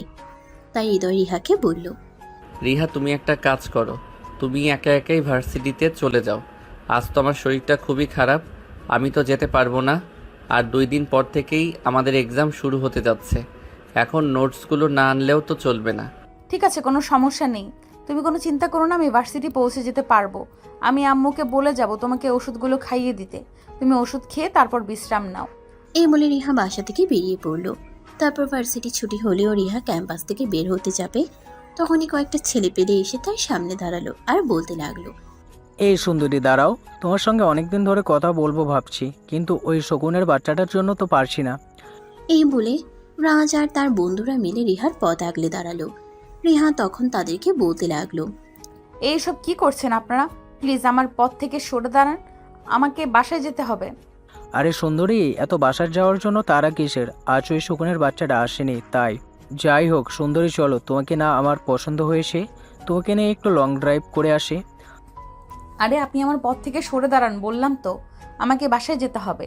আরে বললাম তো তোমাকে আমি তোমার বাসা পর্যন্ত পৌঁছে দিব, তাই এত তাড়াহুড়ো করো না, চলো আমার সঙ্গে একটু ঘুরে আসি, তারপর আমি নিজ দায়িত্বে তোমাকে বাসায় পৌঁছে দিব। এই বলে রাজ আর তার বন্ধুরা মিলে রিহাকে জোর করে তাদের গাড়িতে ওঠানোর চেষ্টা করছিল। তখনই রিহা চিৎকার করতে লাগলো, আর এসব কি করছেন আপনারা? আমাকে জোর করে আপনাদের গাড়িতে তুলছেন কেন? প্লিজ ছেড়ে দিন আমাকে। কে কোথায় আছো? বাঁচাও আমাকে, প্লিজ হেল্প মি। কে কোথায় আছো? আমাকে বাঁচাও। রিহার এরকম চিৎকার শুনে ভার্সিটির প্রিন্সিপাল সেখানে চলে আসলেন আর প্রিন্সিপাল সবাইকে উদ্দেশ্য করে বলতে লাগলেন, আরে এসব কি করছো তোমরা? তোমরা জানো এই মেয়েটা কে? কার সঙ্গে তোমরা পাঙ্গা নিতে চলছো? আরে প্রিন্সিপাল সাহেব, আপনি কেন এখানে ঝামেলা করতে এসেছেন? এখান থেকে মানে কেটে পড়ুন, আমাদের সঙ্গে ঝামেলা করতে আসবেন না। আপনি তো আমাদের সম্পর্কে খুব ভালো করেই জানেন, তাই আশা করি আপনাকে ওভাবে বলার কিছুই নেই। এই বলে রাজ আর তার বন্ধুরা মিলে রিহাকে জোর করে গাড়িতে তুলে নিল আর তারপর সেখান থেকে চলে গেল। এদিকে ভার্সিটির প্রিন্সিপাল কোনো উপায়ান্তর না পেয়ে সঙ্গে সঙ্গে রিহার আব্বুর নম্বরে ফোন করলো। আসসালামু আলাইকুম প্রিন্সিপাল সাহেব, কি ব্যাপার আজ হঠাৎ আপনি আমাকে ফোন করলেন? মিস্টার অজয়, একটা খুব বড় সমস্যা হয়ে গেছে। আপনার মেয়ে আজ একাই ভার্সিটি এসেছিল আর আমাদের ভার্সিটির সিনিয়র ডিপার্টমেন্টের কিছু ছেলে রিহাকে তুলে নিয়ে গেছে। আপনি প্লিজ কিছু একটা করুন। আরে প্রিন্সিপাল স্যার, আপনি এসব কি বলছেন? আমার মেয়েকে তুলে নিয়ে গেছে? এত বড় বুকের পাটা। ঠিক আছে, আপনি কোনো চিন্তা করবেন না, ওদেরকে তো আমি দেখে নেব। ওকে এটা বলুন যে ওরা কোন দিকে গেছে। ওরা তো ভার্সিটি থেকে গাড়ি বের করে আশুলিয়ার দিকে গেছে মনে হয়। আপনি প্লিজ একটু তাড়াতাড়ি করুন, দেরি হলে আপনার মেয়ের সঙ্গে খারাপ কিছু না হয়ে যায়। আপনি কোনো চিন্তা করবেন না, আমার মেয়ের গায়ে একটা ফুলের আঁচড়ও লাগতে দেব না। তবে একটা কথা মনে রাখবেন, ওদেরকে তো আমি দেখে নেব। ওদের কত বড় সাহস আমার মেয়ের সঙ্গে এরকম আচরণ করার, সাহস কোথা থেকে পায়? এই বলে রিহার আব্বু ফোনটা সঙ্গে সঙ্গেই কেটে নিল আর তারপর থানা থেকে পুলিশ ফোর্স নিয়ে সঙ্গে সঙ্গেই বেরিয়ে পড়ল। আসলে রিহার আব্বু একজন পুলিশ অফিসার, এটা রিহা সবসময় গোপন রেখে গেছে। আসলে সে তার বাবার পরিচয়ে কারোর সঙ্গে পরিচিত হতে চাইতো না, তাই। অপরদিকে রাজ আর তার বন্ধুরা মিলে রিহাকে নিয়ে আশুলিয়ার দিকে যাচ্ছে আর এদিকে রিহা গাড়ির ভেতরে চিৎকার করে চলেছে, প্লিজ হেল্প মি। কে কোথায় আছো? আমাকে বাঁচাও। আরে সুন্দরী, চিৎকার করে কোনো লাভ হবে না। আমি যখন তোমাকে নিয়ে এসেছি তখন আর কেউ তোমাকে বাঁচাতে আসবে না, বুঝতে পেরেছো? আজ তুমি আমার বলের পাটা হবে, বুঝতে পেরেছো? তাই চিৎকার চেঁচামেচি করে কোনো লাভ নেই, চুপচাপ গাড়িতে বসে থাকো। এই বলে রাজ আর তার বন্ধুরা মিলে হু হু করে হাসতে লাগলো। ঠিক তখনই তাদের গাড়ির সামনে একটা পুলিশের গাড়ি এসে দাঁড়ালো। রাজ তখনই আটকে উঠলো আর বলতে লাগলো, এই তোরা গাড়ি থেকে নেমে দেখ তো, এরা আমাদের গাড়ি আটকেছে কেন? এরা কি জানে না গাড়ির ভিতরে আমি আছি? তাহলে ওর সাহস কি করে পেলো আমার গাড়ির সামনে দাঁড়ানোর? এই কথা শোনার পর রাজের বন্ধুরা গাড়ি থেকে বের হতে যাবে, তখনই রিহার আব্বু গাড়ি থেকে বের হয় আর গাড়ির সামনে দাঁড়িয়ে বলতে থাকে, এই সুরের বাচ্চা, তোর এত বড় সাহস, তুই আমার মেয়েকে তুলে নিয়ে আসার মতো সাহস দেখাস? গাড়ি থেকে নেমে আয়, দেখি তোর কত বড় বুকের বাটা। আব্বে, ওই হালাটা তোদেরকে না বললাম যে কার এত বড় সাহস বুকের বাটা আমার গাড়ির সামনে পট আগলে দাঁড়িয়ে এটা দেখার জন্য? কিন্তু তোরা এখানে গাড়ির ভিতরে বসে আছিস কেন? এই পুলিশ হয়তো জানে না আমি কে আর কি আমার পরিচয়। ওদেরকে কেন বলছিস তুই? নিজেই গাড়ি থেকে নাম না, তাহলেই তো বুঝতে পারবি কার সঙ্গে পাঙ্গা নিতে এসেছিস আর কার মেয়েকে তুলে এনেছিস। মানে এসব তুই কি বলছিস? ওই পুলিশ কি তোর কোনো আত্মীয় হয় নাকি? আমাকে কেন তুই এসব কথা জিজ্ঞাসা করছিস? গাড়ি থেকে নাম, তাহলেই বুঝতে পারবি। আচ্ছা ঠিক আছে, তুই যখন বলছিস তখন তো আমাকে ব্যাপারটা দেখতে হয়। এই বলে রাজ গাড়ি থেকে নামতেই রিহার আব্বু সঙ্গে সঙ্গেই তাকে উত্তম মধ্যম দিতে লাগলো। আর তারপর সঙ্গে সঙ্গেই গাড়ির ভিতরে থাকা সব কটাকে অ্যারেস্ট করে থানায় নিয়ে আসলো। অপরদিকে রাজ তো কিছুই বুঝতে পারছে না তার সঙ্গে কি হচ্ছে। তখনই সে রিহার আব্বুকে উদ্দেশ্য করে বলতে লাগলো, আপনি হয়তো জানেন না আমি কে, তাই হয়তো আমার সঙ্গে এরকমটা করার সাহস পেয়েছেন। তবে আপনি কোনো চিন্তা করবেন না, এক্ষুনি আমার বাবা আসলো বলে আপনি শুধু অপেক্ষা করতে থাকুন। আমার বাবা এখানে আসার পর আপনার থানার কি অবস্থা হয়। ঠিক আছে, এখনই তুই তোর বাবাকে ফোন কর আর এখানে আসতে বল, তারপর সেয়ানে সেয়ানে কোলাকুলি করব। কথাটা বলা শেষ করার আগে রাজের আব্বু সেখানে এসে পৌঁছে গেল। আসলে রাজের আব্বু হলো শহরের নামকরা মাফিয়াদের মধ্যে একজন, কিন্তু রিহার আব্বুও একজন নামকরা পুলিশ অফিসার। তিনিও কাউকে ভয় পান না। রাজের আব্বু থানায় এসে চিৎকার করে বলতে লাগলো, কোন পুলিশ অফিসারের এত বড় সাহস যে আমার ছেলেকে থানায় তুলে এনেছে? আমি পুলিশ অফিসার অজয়, এই থানায় আসি দীর্ঘ 5 বছর ধরে। আশা করি আপনাকে আর কিছু বলার প্রয়োজন নেই। ও অফিসার, আপনি মনে হয় কিছু ভুল বলছেন। আপনি মনে হয় ভুল করে আমার ছেলেকে থানায় ভুলে এনেছেন। ভুল করব তাও আবার আমি? এটা আপনি ভাবলেন কি করে? আপনার ছেলে যেটা করেছে তার শাস্তি তাকে পেতেই হবে। আমি তাকে যতক্ষণ পর্যন্ত শাস্তি দিতে না পারবো ততক্ষণ পর্যন্ত মনে শান্তি পাবো না। তাই তাকে শাস্তি না দেওয়া পর্যন্ত কারোর কথা শুনতে চাই না। প্লিজ অফিসার, আপনি এরকমটা করবেন না। আমার ছেলে না হয় না জেনে একটা ভুল করে ফেলেছে, কিন্তু তাই বলে আপনি তাকে এভাবে শাস্তি দিতে পারেন না। প্লিজ এই প্রথম আর শেষবারের মতো আপনি আমার ছেলেকে ক্ষমা করে দিন। আমার ছেলে কখনো আপনার মেয়ের আশেপাশেও যাবে না, এটা আমি আপনাকে কথা দিলাম।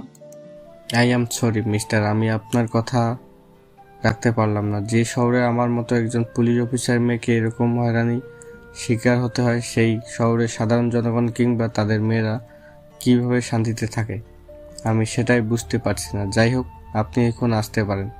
আপনার ছেলেকে কাল কোর্টে তোলা হবে, তারপর সেখানেই আপনার সঙ্গে দেখা হবে।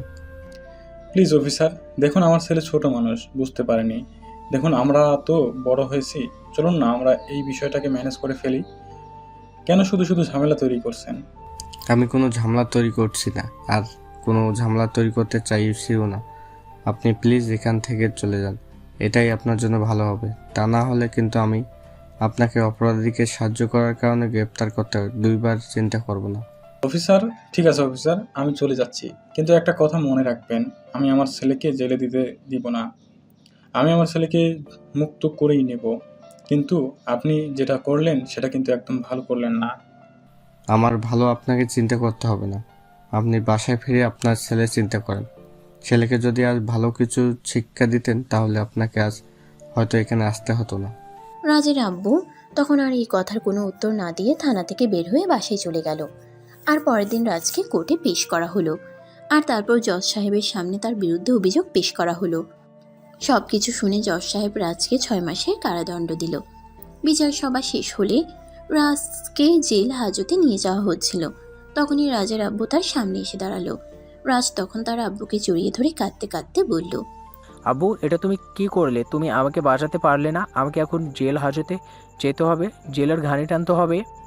এখন আমাকে দোষ দিচ্ছিস কেন? তুই তো নিজে নিজেই নিজের পায়ে কুড়ুল মেরেছিস, তাহলে আমাকে কেন কথা শোনাচ্ছিস? তুই কেন ইচ্ছে করে ওই পুলিশ অফিসারের মেয়ের সঙ্গে এরকম করতে গেলি? তুই যদি এরকম না করতি তাহলে তো আর এটা হতো না।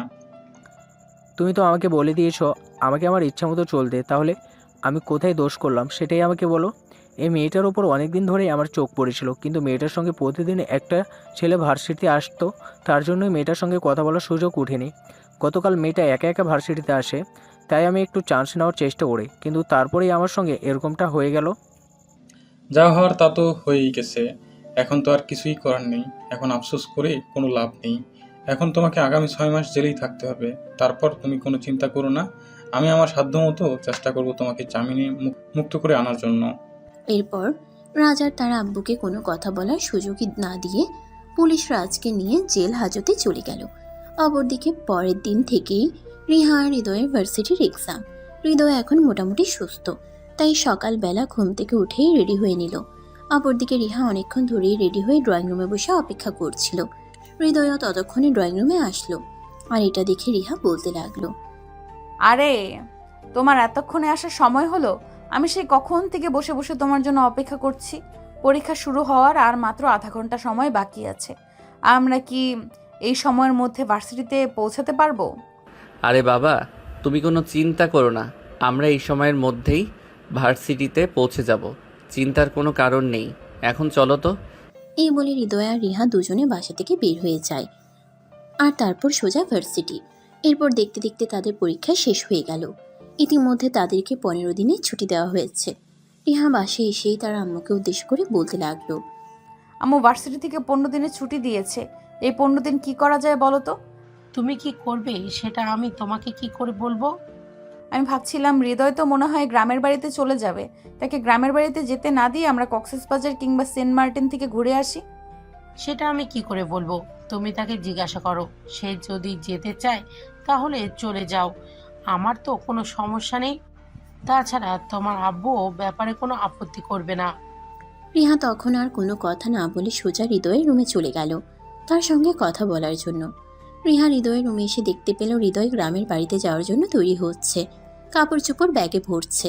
এটা দেখে রিহা কি বলবে কিছুই বুঝতে না পেরে চুপচাপ দাঁড়িয়ে থাকে। আর এদিকে হৃদয় রিহাকে এভাবে দাঁড়িয়ে থাকতে দেখে প্রশ্ন করলো, কি ব্যাপার রিহা, কিছু হয়েছে নাকি? তুমি এভাবে দাঁড়িয়ে আছো কেন? তুমি কি আমায় কিছু বলবে নাকি? ও কই না, এমনিতেই তোমার রুমে আসলাম। তুমি কি বাড়িতে যাচ্ছ নাকি? দেখা যাচ্ছে তুমি কাপড় চোপড় গোছাচ্ছ। হ্যাঁ, আসলে আম্মু ফোন করেছিল। অনেক দিন ধরে তো বাড়িতে যাওয়া হয় না, সেই কবে বাড়ি থেকে আসা হয়েছে, তাই আম্মু আমাকে ফোন করে বলল পরীক্ষা যখন শেষ হয়ে গেছে আর কিছুদিনের ছুটিও দেওয়া হয়েছে ভার্সিটি থেকে, তাই আমি যেন গ্রামের বাড়ি থেকে একবার ঘুরে আসি আর বাবা মায়ের সঙ্গে দেখা করে আসি। ও আচ্ছা, তাহলে তো এটা খুবই ভালো খবর। ঠিক আছে, ভালোভাবে যাও। আর বাড়িতে পৌঁছে ফোন করতে ভুলবে না কিন্তু। আমি কিন্তু তোমার ফোনের জন্য অপেক্ষা করব, মনে থাকবে তো? আচ্ছা ঠিক আছে, কোনো সমস্যা নেই। আমি বাড়িতে পৌঁছে তোমাকে ফোন করে নিব। আর তোমার কথা আমার মনে থাকবে না কেন? 100 বার মনে থাকবে। আচ্ছা ঠিক আছে, তাহলে তুমি এক্ষুনি রওনা দিয়ে দাও। তা না হলে আবার বাড়িতে গিয়ে পৌঁছাতে পৌঁছাতে অনেক বেশি রাত হয়ে যাবে, তখন আবার গ্রামের বাড়িতে কোনো গাড়ি পাবে না। হ্যাঁ, এটা তুমি একদম ঠিক কথাই বলেছ। এখন যদি আমি বাসা থেকে বের না হই তাহলে অনেক বেশি লেট হয়ে যাবে, যার জন্য আমি স্টেশন থেকে নেমে বাড়িতে যাওয়ার জন্য কোনো গাড়ি পাবো না। এই বলে হৃদয় রুম থেকে বের হয় আর রিহার আম্মুর কাছ থেকে বিদায় নিয়ে বাসা থেকে বের হয়ে তারপর সেখান থেকে সোজা বাস স্টপার টিকিট কেটে তারপর হৃদয় রওনা দিল গ্রামের বাড়ির উদ্দেশ্যে। অপরদিকে রিহার সময় যেন কোনোভাবেই কাটছিল না। সে অপেক্ষা করতেই লাগলো কখন হৃদয় তাকে ফোন করবে। সে বারবার মোবাইল হাতে নেয় হৃদয়কে ফোন করার জন্য, কিন্তু সাহস পাচ্ছিল না। তার কেমন যেন একটা বাধা লাগছিল, তাই সে আর ফোন করলো না। নিজেই অপেক্ষা করতে লাগলো হৃদয়ের ফোনের। এভাবে দেখতে দেখতে সন্ধ্যা হয়ে গেল, কিন্তু হৃদয় তখনও ফোন করলো না। তাই রিহা মনে মনে ভাবতে লাগলো হৃদয়ের হয়তো কোনো ঝামেলা হয়েছে, তাই সে ফোন করতে পারছে না। তখনই রিহা নিজের ফোনটা হাতে নিল আর সঙ্গে সঙ্গেই হৃদয়ের নাম্বারে ফোন দিল। দুবার রিং হওয়ার পরেই হৃদয় ফোনটা রিসিভ করলো আর বলতে লাগলো, কি ব্যাপার রিহা, তুমি এই সময় ফোন করলে? কোনো ঝামেলা হয়েছে নাকি? না মানে আসলে তুমি তো বাসা থেকে বের হয়ে গেছো, অনেকক্ষণ হয়েছে। তুমি বাড়িতে গিয়ে পৌঁছেছো কিনা সেটা জানার জন্যই আসলে আমার মনটা কেমন যেন করছিল, তাই তোমাকে ফোন করলাম। আরে বাবা, এত তাড়াতাড়ি আমি বাড়িতে কি করে পৌঁছে যাব? তুমি তো জানো ঢাকা শহরের রাস্তায় প্রচুর যানজট থাকে। ঢাকা থেকে বের হতেই তো অনেকক্ষণ সময় লেগে গেছে, আর আমাদের বাড়িতে গিয়ে পৌঁছাতে প্রায় আরও 2 থেকে আড়াই ঘন্টার মতো সময় লাগবে। আমি বাড়িতে পৌঁছে তারপরে তোমাকে ফোন করব। আচ্ছা ঠিক আছে, তাহলে আমি রাখছি। আর হ্যাঁ, তুমি কিন্তু কিছু কিনে খেয়ে নিও, কারণ তোমার তো প্রতিদিনই সন্ধ্যাবেলায় কিছু খাওয়ার অভ্যাস। আজ তো তুমি বাসায় নেই, তাই আজ তো আর আমি তোমাকে কিছু খাওয়াতে পারবো না, তাই। আচ্ছা ঠিক আছে, কোনো সমস্যা নেই। আমি সামনে কোনো ভালো রেস্টুরেন্ট পেলে ওখান থেকে খাবার খেয়ে নেব, তোমাকে কোনো টেনশন করতে হবে না। এই বলে হৃদয় ফোনটা কেটে দেয়। আর তারপর রাত 8টার দিকে হৃদয় এসে গ্রামের বাড়িতে পৌঁছায়। বাড়িতে তাকে দেখে সবাই অনেক আনন্দিত হয়, আর সবাই তাকে নিয়ে আনন্দ উল্লাসে মেতে ওঠে। আর এদিকে হৃদয় সবার সঙ্গে কথা বলতে বলতে রিহার কথা একদম ভুলেই গেল। এদিকে দেখতে দেখতে রাত 10টার মতো বেজে গেল। হৃদয় রিহাকে ফোন করেনি। এদিকে রিহার তখনও বেশ চিন্তা হচ্ছিল, তাই সে মনে মনে ঠিক করলো সে এখন আবার হৃদয়কে ফোন করবে। যেমন চিন্তা তেমনই কাজ। তখনই সে নিজের মোবাইলটা হাতে নিল আর সঙ্গে সঙ্গে হৃদয়কে ফোন করলো। অপরদিকে হৃদয় তখন নিজের মোবাইলটা নিজের বেডরুমে রেখেছিল, আর এদিকে তার ছোট কাকি রিয়া তখন তার রুমের পাশ দিয়েই যাচ্ছিল। রিয়া ফোনের রিংটোনের আওয়াজ শুনতে পেয়ে হৃদয়ের রুমে প্রবেশ করে আর মোবাইল হাতে নিয়ে দেখে রিহা তাকে ফোন করেছে।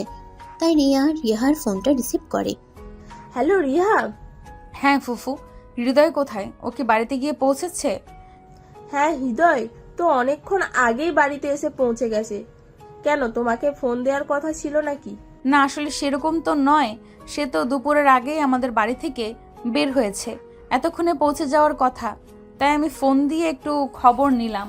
আর যাই হোক, কেমন আছো তোমরা? এই তো মামুনি, আলহামদুলিল্লাহ ভালোই আছি। তোমাদের কি অবস্থা? আর তোমরা কেমন আছো? আর হৃদয় যখন আসলো তুমি ওর সঙ্গে চলে আসলেই পারতে। আসলে আমার তো যেতে মন চাইছিল, কিন্তু হৃদয় আমাকে কিছুই বলল না। তাহলে আমি নিজেই যে কিভাবে তার সঙ্গে চলে যাই বলো? সে যদি আমাকে একটাবার বলতো সে আমাকে তার সঙ্গে নেবে, তাহলে আমি চলে আসতাম। ও আচ্ছা, এই ব্যাপার। আচ্ছা ঠিক আছে, কোনো সমস্যা নেই। আমরা তো ভাবছি কয়দিন পর সবাই মিলে তোমাদের ওখানে বেড়াতে আসবো। ও আচ্ছা, তাহলে তো এটা খুবই ভালো খবর। তাহলে অনেক আনন্দ হবে। আচ্ছা ফুফু, এখন তাহলে রাখি, আমার একটু কাজ আছে, আমি একটু কাজ করব। এই বলে রিহা ফোনটা কেটে দেয়। আসলে সে তো ফোন করেছিল হৃদয়ের সঙ্গে কথা বলার জন্য, কিন্তু হৃদয়ের সঙ্গে যখন কথা বলা হলো না, তখন আর তার অন্য কারোর সঙ্গে কথা বলতে ইচ্ছে করছিল না, তাই সে ফোনটা কেটে দেয়। ওদিকে গল্প গুজব শেষ হলে সবাই নিজেদের রুমে গিয়ে ঘুমিয়ে পড়ল। আর হৃদয় যখন নিজের রুমে আসলো, তখনই হঠাৎ তার রিহার কথা মনে পড়ল। তাই সে মোবাইলটা হাতে নিল। সে দেখতে পেল রিহা তাকে ফোন করেছিল, কিন্তু সেই ফোনটা অন্য কেউ রিসিভ করেছিল। তখন হৃদয় আর 7-5 চিন্তা না করে রিহার নাম্বারে ফোন দেয়। 2-3 বার রিং হওয়ার পরও রিহা ফোনটা রিসিভ করে না। আসলে হৃদয় ফোন করেনি এটা দেখে রিহার খুব মন খারাপ লাগছিল, তাই সে বিছানায় না শুয়ে ব্যালকনিতে গিয়ে আকাশের তারা দেখছিল। তখনই সে মোবাইলে রিংটোনের আওয়াজ শুনে দৌড়ে বেডরুমে চলে আসে আর দেখতে পায় হৃদয় তাকে ফোন করেছে। তাই সে সঙ্গে সঙ্গেই ফোনটা রিসিভ করলো আর বলতে লাগলো, তুমি তো আচ্ছা বেঈমান মানুষ। আমি সেই কখন থেকে তোমার ফোনের অপেক্ষা করছি, তুমি একটাবার আমার সঙ্গে কথা বলার প্রয়োজন বোধ করলে না? না মানে আসলে তুমি তো এটা খুব ভালো করেই জানো আমার বাড়ির সবাই আমাকে কতটা ভালোবাসে। আর এতদিন পর গ্রামের বাড়িতে এসেছি, সবাই আমাকে নিয়ে এতটাই ব্যস্ত হয়ে পড়েছিল যে আমি তোমাকে ফোন করার সময়টাও পাইনি। I am so sorry, please আমাকে ক্ষমা করে দাও। তুমি যে সবার মাঝে আমাকে ভুলে যাবে এরকমটা আমি চিন্তাও করিনি। আমি তো ভেবেছিলাম 1000 মানুষের মধ্যেও তুমি আমাকে খুঁজে নেবে, কিন্তু এখন দেখছি আমার ধারণা সম্পূর্ণ ভুল। যাই হোক, এখন রাখি, ঘুমাবো, খুব ঘুম পাচ্ছে। এই বলে অভিমানী রিহা ফোনটা কেটে দেয়। আর এদিকে হৃদয় কিছুই বুঝতে পারছে না রিহা এগুলো কি বলল, আর কেনই বা সে এরকম কথা বলল। যাই হোক, হৃদয় এসব কিছু চিন্তা না করে বিছানায় শুয়ে ঘুমিয়ে পড়ল। এরপর দেখতে দেখতে আরও 2 দিন সময় কেটে গেল। আর এদিকে রিহার মনের মধ্যে অস্থিরতা বাড়তে শুরু করলো। সে কোনোভাবেই হৃদয়কে ছাড়া থাকতে পারছিল না, তাই সে বারবার হৃদয়কে ফোন করতে থাকে। হৃদয়, তুমি ঢাকায় ফিরে আসো, আমার একা একা থাকতে ভালো লাগছে না, প্লিজ তুমি ঢাকায় চলে আসো। আরে বাবা, ওখানে তোমার কত বন্ধু বান্ধব আছে, তাদেরকে নিয়ে তুমি একটু বাইরে থেকে ঘুরে এসো, তাহলেই ভালো লাগবে। তুমি তো জানোই এতদিন পর বাড়িতে এসেছি। এখন কি চাইলেই আমি চলে আসতে পারবো নাকি? সবার সঙ্গে সময় কাটাচ্ছি, কেউ তো আমাকে আসতে দিতে চাইছে না। তাহলে আমি কি করব সেটা তুমিই বলো। আমি কোনো কিছু জানি না আর জানতেও চাই না। আমি কাল সকালের মধ্যেই তোমাকে ঢাকায় দেখতে চাই। আর যদি ঘুম থেকে উঠে তোমাকে দেখতে না পাই, তাহলে আমি নিজেই তোমার কাছে চলে আসব, কারণ তোমাকে ছাড়া আমার থাকতে খুব কষ্ট হচ্ছে। এই বলে হৃদয়কে কোনো কথা বলার সুযোগ না দিয়ে রিহা ফোনটা কেটে দিল। আর এদিকে হৃদয় এসব কিছু নিয়ে চিন্তা করছে। যাই হোক ভিউয়ার্স, চলুন কথা না বাড়িয়ে মূল গল্পে ফিরে আসি। রিহার এসব কথাবার্তা শুনে হৃদয় তখন তার আম্মুর কাছে গেল আর তার আম্মুকে বলল, আম্মু, আমি কাল সকালে ঢাকায় চলে যাব। এইসব তুই কি বলছিস বাবা?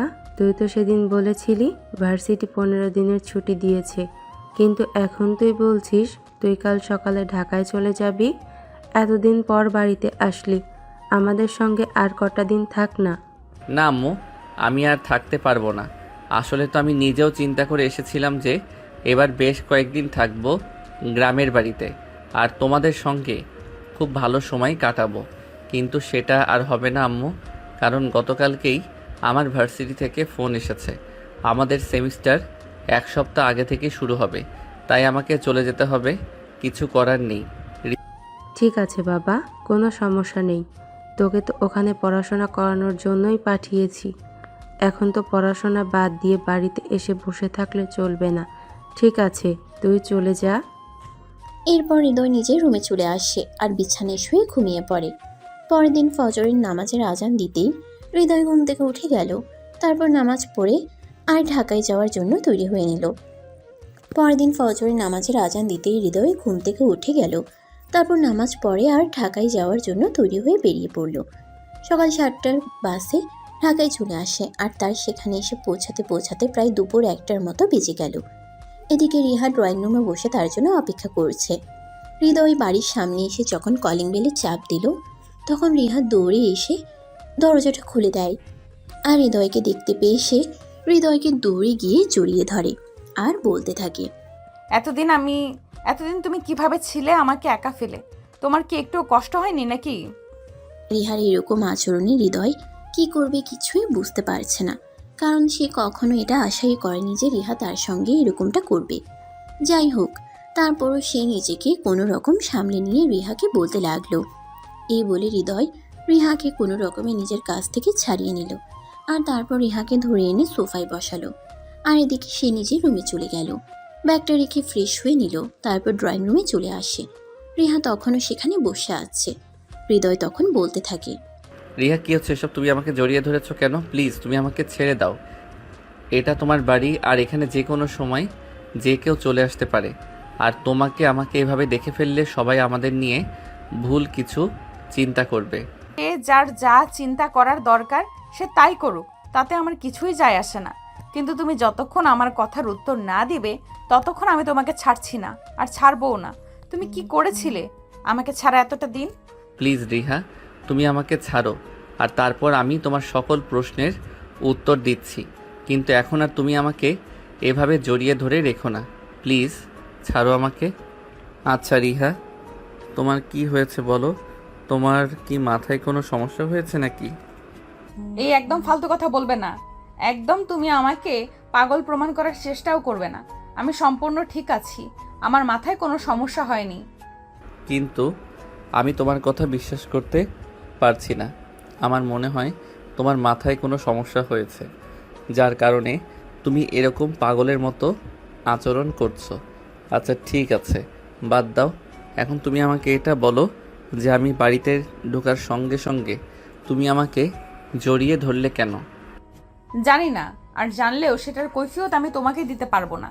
আমার ইচ্ছে হয়েছিল তাই আমি তোমাকে জড়িয়ে ধরেছি। তাই বলে কি এটার জন্য আমাকে তোমার কাছে কৈফিয়ত দিতে হবে নাকি?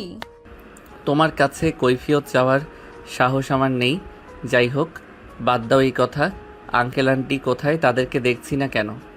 আসলে আব্বু আম্মুকে নিয়ে ওনার এক বন্ধুর বাসায় দাওয়াতে গেছেন। আজকে বাড়িতে কেউ নেই আর আব্বু আম্মুও ফিরে আসবে না। আজ শুধু বাড়িতে তুমি আর আমি। তাই তো তোমাকে বললাম তাড়াতাড়ি ঢাকায় চলে আসার জন্য। রিহা, এসব তুমি কি বলছো? আমি তো কিছুই বুঝতে পারছি না। আসলে তোমার মাথায় কি চলছে সেটা আমাকে একটু বুঝিয়ে বলবে কি? সেটা আমি এখনই তোমাকে বুঝিয়ে বলার প্রয়োজন মনে করছি না। সময় হলে ঠিক বুঝতে পারবে। এখন নিজের রুমে যাও আর বিশ্রাম করো। আমি তোমার জন্য খাবার তৈরি করছি। তারপর দুজনে একসাথে দুপুরের খাবার খেয়ে নিব। হৃদয় তখন আর রিহার সঙ্গে কথা বাড়ালো না। সে কোনো কথা না বলে নিজের রুমে চলে গেল আর তারপর বিছানায় শুয়ে একটা লম্বা ঘুম দিল। ঘুম ভাঙল বিকেল 3:30টার দিকে রিহার ডাকে। রিহা এতক্ষণ সময় নিয়ে হৃদয় আর তার জন্য দুপুরের খাবার তৈরি করেছে আর সেটা টেবিলে সার্ভ করে তারপরে হৃদয়কে ঘুম থেকে ডেকে তুলতে গেছে। সে হৃদয়কে ঘুম থেকে ডেকে তুলে তারপর ডাইনিং টেবিলে নিয়ে আসে আর দুজনে একসঙ্গে বসে রাতের খাবার খেতে থাকে। খাওয়া শেষ হলে রিহা হৃদয়কে বলতে থাকে, তুমি তো আচ্ছা বেঈমান মানুষ। আমি তোমার জন্য এত কষ্ট করে রান্না করলাম, একবার অন্তত আমাকে ধন্যবাদ তো দিতে পারতে। সেটাও করলে না। যাই হোক, তাতে কোনো সমস্যা নেই। কিন্তু আমি এই প্রথমবার তোমার জন্য রান্না করতে গিয়েছি আর খাবার রান্না করেছি। খাবারটা কেমন হয়েছে সেটার অন্তত রিভিউ দেওয়ার প্রয়োজন ছিল, কিন্তু তুমি তো তার কোনো কিছুই করলে না। না মানে আসলে তুমি তো খুব ভালো করেই জানো আমি কখনোই বাহিরের খাবার খুব একটা খাই না। আর সকালবেলাও খুব সকালে বাড়ি থেকে বের হয়ে গেছি, তাই বাড়িতেও কোনো কিছু খাওয়া হয়নি। তাই পেটে প্রচণ্ড ক্ষুধা ছিল, তুমি খাবারটা সামনে এনে দিয়েছো আর আমি তখন গপ গপ করে খাবারটা খেয়ে নিয়েছি। তাই আমি তোমাকে রিভিউ জানাতে পারিনি। I am so sorry. তবে তোমার রান্নাটা দারুণ হয়েছে। আচ্ছা ঠিক আছে, তাহলে খাবারটা শেষ করো। হৃদয় তখন কোনো কথা না বলে খাবার খেতে লাগলো আর এদিকে কিছুক্ষণের মধ্যেই তার খাওয়া শেষ হয়ে গেল। খাওয়া শেষ হলে সে নিজেও রুমে চলে গেল আর এদিকে রিহা খাবার খেয়ে তারপর সবকিছু গুছিয়ে উপরে চলে আসে। হৃদয় তখন নিজের বিছানায় শুয়ে শুয়ে বিশ্রাম নিচ্ছিল। তখনই রিহা তার রুমে এসে পৌঁছায়। হৃদয় সেটা লক্ষ্য করে আর রিহাকে বলে, হ্যাঁ রিহা বলো, কিছু বলবে নাকি? আচ্ছা, তুমি কি কখনো কাউকে ভালোবেসেছো? আই মিন প্রেম টেম করেছো? হঠাৎ তুমি এরকম প্রশ্ন কেন করছো? আমি তো সেটাই বুঝতে পারছি না। তাছাড়া আমি প্রেম টেম কেন করতে যাব? প্রেম করার মতো বয়স আর সময় কোনোটাই আমার হয়ে ওঠেনি। ও আচ্ছা ঠিক আছে, এমনি তোমাকে জিজ্ঞাসা করলাম আর কি। আচ্ছা ঠিক আছে, তুমি বিশ্রাম নাও, আমার একটু কাজ আছে, আমি আমার রুমে যাচ্ছি। সত্যি যদি হৃদয় তখনও প্রেম না করে থাকে, কাউকে ভালো না বেশি থাকে, তাহলে এটা তার জন্য খুবই সহজ হবে, কারণ সে মনে মনে হৃদয়কে খুব বেশি ভালোবেসে ফেলেছে। যদিও সে এটা তার ফ্যামিলি কিংবা হৃদয় কাউকেই প্রকাশ করে বলতে পারছে না, তবে সে অপেক্ষায় আছে সুযোগের জন্য। যখনই সে সুযোগ পাবে তখনই সে সবাইকে এটা জানিয়ে দেবে। মনে মনে অন্য একটা চিন্তাও করছে, যার কারণে সে হৃদয়কে আজকে ঢাকায় আসতে বলল।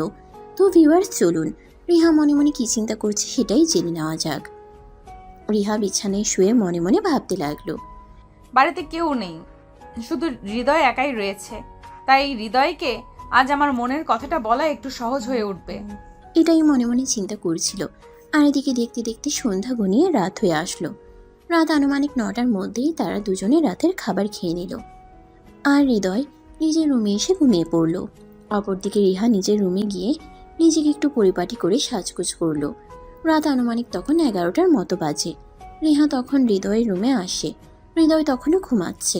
রিহা হৃদয়ের রুমের দরজাটা বন্ধ করে দেয়। দরজা বন্ধ করার আওয়াজ পেয়ে হৃদয় ঘুম থেকে জেগে উঠল। হৃদয় এই সময়ে রিহাকে তার রুমের মধ্যে দেখতে পেয়ে অনেকটাই চমকে গেল আর বলতে লাগলো, কি ব্যাপার রিহা, কিছু হয়েছে নাকি? তুমি এই সময়ে আমার রুমে, তাও আবার এত সুন্দর করে সাজুগুজু করে? কেন এই রুমে আসা কি আমার জন্য নিষেধ আছে নাকি? আমি এই রুমে আসলেই বারবার তুমি আমাকে জিজ্ঞাসা করো আমি কেন এসেছি। না, এই রুমে আসা তোমার জন্য নিষেধ থাকতে যাবে কেন? এখন রাত 11টার বেশি বাজে, এখন তো তোমার ঘুমিয়ে যাওয়ার কথা। তাহলে তুমি আমার রুমে কি করছো? আমি তোমাকে কিছু বলতে চাই, আমার মনে হয় এটাই উপযুক্ত সময়, তাই আমি এখন তোমার সঙ্গে কথা বলতে এসেছি। রিহা, আসলে কি তুমি ঠিক আছো নাকি তোমার শরীর খারাপ আছে? আমি বুঝতে পারি না তুমি বারবার আমার সঙ্গে এইভাবে কেন কথা বলো। আমার কেন শরীর খারাপ থাকতে যাবে? আমি একদম ঠিক আছি আর আমার কোনো সমস্যা হয়নি। এই বলে রিহা কিছুক্ষণ চুপচাপ বসে রইল আর তারপরে আবার সে নিজেই থেকেই বলতে লাগল, হৃদয়, আমার মনে হয় আমি তোমাকে ভালোবেসে ফেলেছি।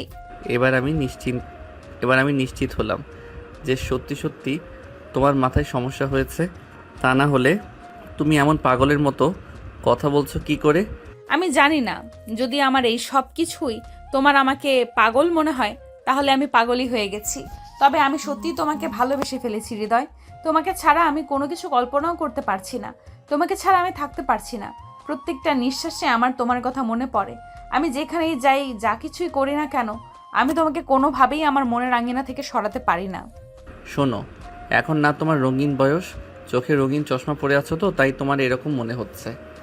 যখন তোমার এই সময়টা কেটে যাবে তখন তুমি দেখবে সবটা ভুলে গেছো, আর তখন তোমার সব কিছু একদম ঠিক হয়ে যাবে। হৃদয়, আমার কোনো কিছুই ঠিক হবে না। আর আমি যা বলছি একদম সত্যি কথাই বলছি। আমি তোমায় সত্যিই ভালোবেসে ফেলেছি। এই বলে রিহা কিছুক্ষণ চুপচাপ বসে রইল। আর তারপরে আবার সে নিজের থেকেই বলতে শুরু করলো। এই কথা বলে রিহা হৃদয়ের দিকে এগোতে থাকে। এটা দেখে হৃদয় বলতে থাকে, আরে এসব তুমি কি করছো? তুমি আমার দিকে এভাবে এগিয়ে আসছো কেন? যেখানে আছো সেখানেই দাঁড়িয়ে যাও, আমার দিকে একদম এগোবে না বলে দিলাম। কিন্তু রিহা তার কোনো কথাই শুনছিল না। রিহা তার দিকে এগিয়ে চলল। অপরদিকে হৃদয় পিছাতে পিছাতে একদম দেয়ালে পিঠ ঠেকে গেল। সে আর পিছানোর কোনো সুযোগ পাচ্ছিল না। তখনই সে রিহাকে বলতে থাকে, রিহা, আমি তোমাকে শেষবারের মতো বলছি, যা করতে চলেছো তা কিন্তু একদম ভুল। তুমি যেখানে আছো সেখানে দাঁড়িয়ে যাও, উল্টাপাল্টা কোনো কিছু করার চিন্তা করো না।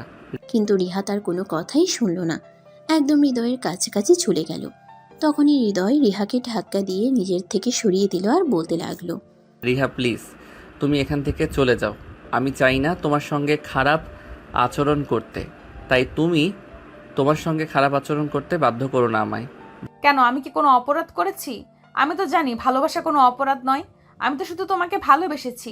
তাহলে তুমি কেন এরকম করছো আমার সঙ্গে? ভালোবাসা কোনো অপরাধ নয়, তবে কোনো ভুল মানুষকে যদি ভালোবেসে ফেলা হয় তাহলে সেই ভালোবাসা সম্পূর্ণ অপরাধ।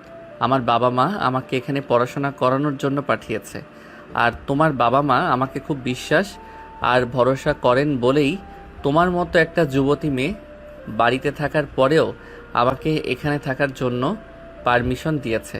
আর সেখানে তুমি কি করে ভাবলে আমি নিজেকে এরকম কিছু একটা সম্পর্কের সঙ্গে ইনভলভ করব? কেন নয়? কিসের কমতি আছে আমার মধ্যে? ভালোবাসা এবং সংসার করার জন্য একটা পরিপূর্ণ মেয়ে মানুষের প্রয়োজন। আমি কি একটা পরিপূর্ণ মেয়ে মানুষ নই? পরিপূর্ণতার উপরে যদি কোনো কিছু থাকে তাহলে তুমি সেটাই, কিন্তু তারপরেও তোমার সঙ্গে রিলেশন করা বা অন্য কিছু কোনোটাই আমার পক্ষে সম্ভব নয়, কারণ আমি বিশ্বাসের জায়গায় বিশ্বাসঘাতকতা করতে পারবো না। এরপর রিহাকে আর কোনো কথা বলার সুযোগ না দিয়ে হৃদয় রুম থেকে বের হয়ে চলে যায় ছাদে। এদিকে রিহাও তার পিছন পিছন বাড়ির ছাদে চলে আসলো। তখনই সে হৃদয়কে পিছন থেকে জড়িয়ে ধরে আর বলতে থাকে, ভালোবাসি তোমায় খুব বেশি। তোমাকে ছাড়া আমি বেঁচে থাকতে পারবো না। প্লিজ তুমি আমার সঙ্গে এরকম করো না। আমার ভালোবাসা গ্রহণ করো এবং আমাকে গ্রহণ করো। হৃদয় এই কথাগুলো আর নিতে পারছে না। সে কোনো রকমে রিহাকে নিজের থেকে ছাড়িয়ে নিল আর তারপর ঠাস করে রিহার গালে একটা চড় বসিয়ে দিয়ে বলতে লাগলো, চুপ করো বেয়াদব মেয়ে, তোমার বাবা মা কি তোমাকে এই শিক্ষা দিয়েছে নাকি? চুপচাপ এখান থেকে চলে যাও। বাবা মায়ের মান ইজ্জত ডুবানোর মতো কোনো কাজ করো না। সবে মাত্র তুমি অনার্স ফার্স্ট ইয়ারের পরীক্ষা দিয়েছ। তোমার বাবা মা কত ইচ্ছে আর স্বপ্ন নিয়ে তোমাকে পড়াশোনা করাচ্ছে, এসব করার জন্য নাকি? দেখো, আমার বাবা মায়ের ইচ্ছা অনিচ্ছার সঙ্গে তো আমার ইচ্ছা অনিচ্ছার কোনো সম্পর্ক নেই। তাহলে তুমি কেন শুধু শুধু এই সবের মধ্যে অন্য কথাটা টেনে আনছো? তোমার সঙ্গে এসব ব্যাপারে কোনো কথা বলার ইচ্ছেই আমার নেই। আর আমার সবচাইতে বড় ভুল হয়েছে আজ ঢাকায় ফিরে আসা। আজ যদি আমি এখানে ফিরে না আসতাম তাহলে হয়তো এরকম কিছুই ঘটতো না।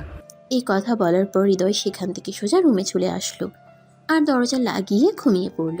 অপরদিকে রিহা অনেকক্ষণ হৃদয়ের রুমের দরজায় নক করলো, কিন্তু হৃদয় দরজা খুলে না। তাই রিহা নিজের রুমে চলে গেল। সেদিন বিকেল বেলায় রিহার আব্বু আম্মু বাড়িতে চলে আসে। আর রিহার আব্বু যখন বাড়িতে আসলো, রিহা তখন কান্না করতে করতে তার আব্বুর রুমে চলে গেল। আর তারপর তার আব্বুকে বলল, আব্বু, আমার সঙ্গে খুব খারাপ কিছু হয়ে গেছে। তোমরা বাড়িতে ছিলে না, সেই সুযোগে আমার সঙ্গে এরকমটা হবে এটা আমি কোনোদিনও কল্পনাও করতে পারিনি। এসব তুমি কি বলছো? আমি তো কিছুই বুঝতে পারছি না। কি হয়েছে তুমি আমাকে খুলে বলো, তা না হলে আমি বুঝবো কি করে। আব্বু, কাল রাতে তোমরা বাড়িতে থাকবে না এটা হৃদয় জানতে পেরেছিল, তাই সে কাল আমাদের বাসায় আসে। আর তারপর যা হয়েছে তা আমি তোমাকে আর মুখে বলতে পারবো না। যাকে কিনা বিশ্বাস করে আমার বাড়িতে আমি জায়গা দিলাম, আর সেই কিনা আমার বিশ্বাসের ঘরে চুরি করলো। ঠিক আছে, তুমি এক্ষুনি হৃদয়কে আমার কাছে ডেকে পাঠাও। এদিকে হৃদয় নিজের রুমে শুয়ে শুয়ে তখনও ঘুমাচ্ছিল। রিহা তখন হৃদয়ের রুমে দরজায় নক করলো আর বলতে লাগলো, এই হৃদয়, কি হলো? তুমি কি এখনো ঘুমাচ্ছ? কেন? আবু বাড়িতে এসেছে, তোমাকে ডাকছে, তাড়াতাড়ি নিচে চলো। আচ্ছা ঠিক আছে, তুমি যাও, আমি 2 মিনিট পরে আসছি। রিহা তখন চলে গেল। আর এদিকে হৃদয় বিছানা থেকে নেমে হাত মুখ ধুয়ে তারপর নিচে আসলো। রিহার আব্বুকে দেখে বলতে লাগলো, আসসালামু আলাইকুম আঙ্কেল, কেমন আছেন আপনি? আর বাসায় কখন আসলেন? চুপ কর বেয়াদব মার্কা ছেলে, তোকে আমি বিশ্বাস করে আমার বাড়িতে থাকতে দিয়েছিলাম, আর তুই কিনা আমার সঙ্গে এত বড় বিশ্বাসঘাতকতা করলি। তুই আজকে এই মুহূর্তে আমার বাড়ি থেকে বের হয়ে যাবি। আমি তোকে এখানে আর এক মুহূর্ত দেখতে চাই না। রিহার আব্বুর কথা শুনে হৃদয় অনেকটাই চমকে গেল। সে বুঝতে পারল না রিহার আব্বু এসব কি বলছে। তখন সে রিহার আব্বুকে বলতে লাগলো, কি হয়েছে আঙ্কেল? আমি তো কিছুই বুঝতে পারছি না। আপনি আমার সঙ্গে এরকম আচরণ কেন করছেন? আপনি তো কখনোই আমার সঙ্গে রাগ করে একটা কথাও বলেন না, তাহলে আজ এভাবে কথা বলার কারণটা কি? এখন নেকা সাজা হচ্ছে। তুই আমার এত বড় সর্বনাশ করছিস, তোর একটাবারও বড় বুক কাঁপলো না আমার এত বড় একটা সর্বনাশ করতে? তুই কি করে পারলি আমার মেয়ের সঙ্গে এরকমটা করতে? মানে আঙ্কেল, এসব আপনি কি বলছেন? আমি আবার আপনার মেয়ের সঙ্গে কি করলাম? এটা আপনি ভাবলেন কি করে আপনার মেয়ের সঙ্গে আমি উল্টাপাল্টা কিছু করব? আব্বু, হৃদয় একদম মিথ্যা কথা বলছে। আমি তোমাকে যা বলেছি সবটাই সত্যি বলছি। আমি তো তোমার মেয়ে, আমি কি কোনোদিন তোমার সঙ্গে মিথ্যা কথা বলতে পারি? সে আমার সঙ্গে খুব খারাপ কাজ করেছে, আমার কাছ থেকে আমার সর্বস্ব ছিনিয়ে নিয়েছে। রিয়া, তুমি চুপ থাকো, তোমাকে কোনো কথা বলতে হবে না। যা করার আমিই করব। এই বেয়াদবটাকে আমি আজকেই বাড়ি থেকে বের করে দেবো, আর তারপরে এমন অবস্থা করব যেটা তুমি কল্পনাও করতে পারবে না। রিহা, এসব তুমি কি বলছো? আমি আবার তোমার সঙ্গে কি করলাম? তুমি কেন আমার সঙ্গে এরকম করছো? আমায় এই বাড়িতে থাকাতে যদি তোমার কোনো সমস্যা হয় তাহলে সেটা তুমি আমাকে সরাসরি বলো, আমি এখান থেকে চলে যাব, কোনো কথা বলবো না। কিন্তু তুমি দয়া করে আমায় কোনো অপবাদ দিও না। তুমি আমার সঙ্গে খারাপ কাজ করতে পেরেছো, সেখানে কোনো সমস্যা নেই, আর আমি সেটা আমার ফ্যামিলির মানুষকে জানিয়ে দিলাম, এতে তোমার খুব সমস্যা হচ্ছে। আব্বু, তুমি প্লিজ এর কথা বিশ্বাস করো না। আমি তোমাকে যেটা বলছি একদম সত্যি কথাই বলছি। এ আমার সঙ্গে খুব খারাপ কিছু করেছে। হৃদয় তখনও বুঝতে পারছে না তার সঙ্গে এসব কি হতে চলেছে, আর রিহা এসব কথা কেনই বা বলছে। অপরদিকে রিহার আব্বু তখনই হৃদয়কে বলতে লাগলো, এই বেয়াদবের বাচ্চা, তুই এক্ষুনি আমার বাড়ি থেকে বের হয়ে চলে যা, তারপর আমি তোর ব্যবস্থা করব। তুই যদি আজ আমার বোনের বাড়ির আত্মীয় না হতি তাহলে দেখতে পারতি আমি তোর কি অবস্থা করতাম। এসব তুমি কি বলছো আব্বু? ওকে আমি এখান থেকে চলে যেতে দিবে? তোমার মেয়ের সঙ্গে ও যা করেছে এর পানিশমেন্ট তো ওকে পেতেই হবে। আমি একে বিয়ে করব, তুমি তো বুঝতেই পারছো। এ আমার সঙ্গে যা কিছু করেছে, এরপর আমি আর অন্য কাউকে বিয়ে করব কি করে? তাছাড়া মানুষজন যদি জানতে পারে তাহলে কি কোনো ভদ্র ফ্যামিলির ছেলে আমাকে বিয়ে করতে চাইবে? তুমি এই সব কিছু নিয়ে কেন চিন্তা করবে না? তুমি তো আর কোনো কিছু করনি, যা করার তা তো এই অসভ্য ছেলেটাই তোমার সঙ্গে করছে, তাই তুমি কোনো চিন্তা করো না। না আব্বু, একদমই তা নয়। ওকে যদি শাস্তি পেতে হয় তাহলে ওর আমাকেই বিয়ে করতে হবে। ও কেন আমার কাছ থেকে আমার সবকিছু ছিনিয়ে নিল? তার ফল তো ওকে ভোগ করতেই হবে। তাই তুমি আজকে ওর সঙ্গে আমার বিয়ের ব্যবস্থা করো, তা না হলে ও এখান থেকে পালিয়ে যেতে পারে। তুমি এরকম একটা বজ্জাত ছেলেকে বিয়ে করবে? না, কখনোই আমি এটা হতে দিতে পারি না।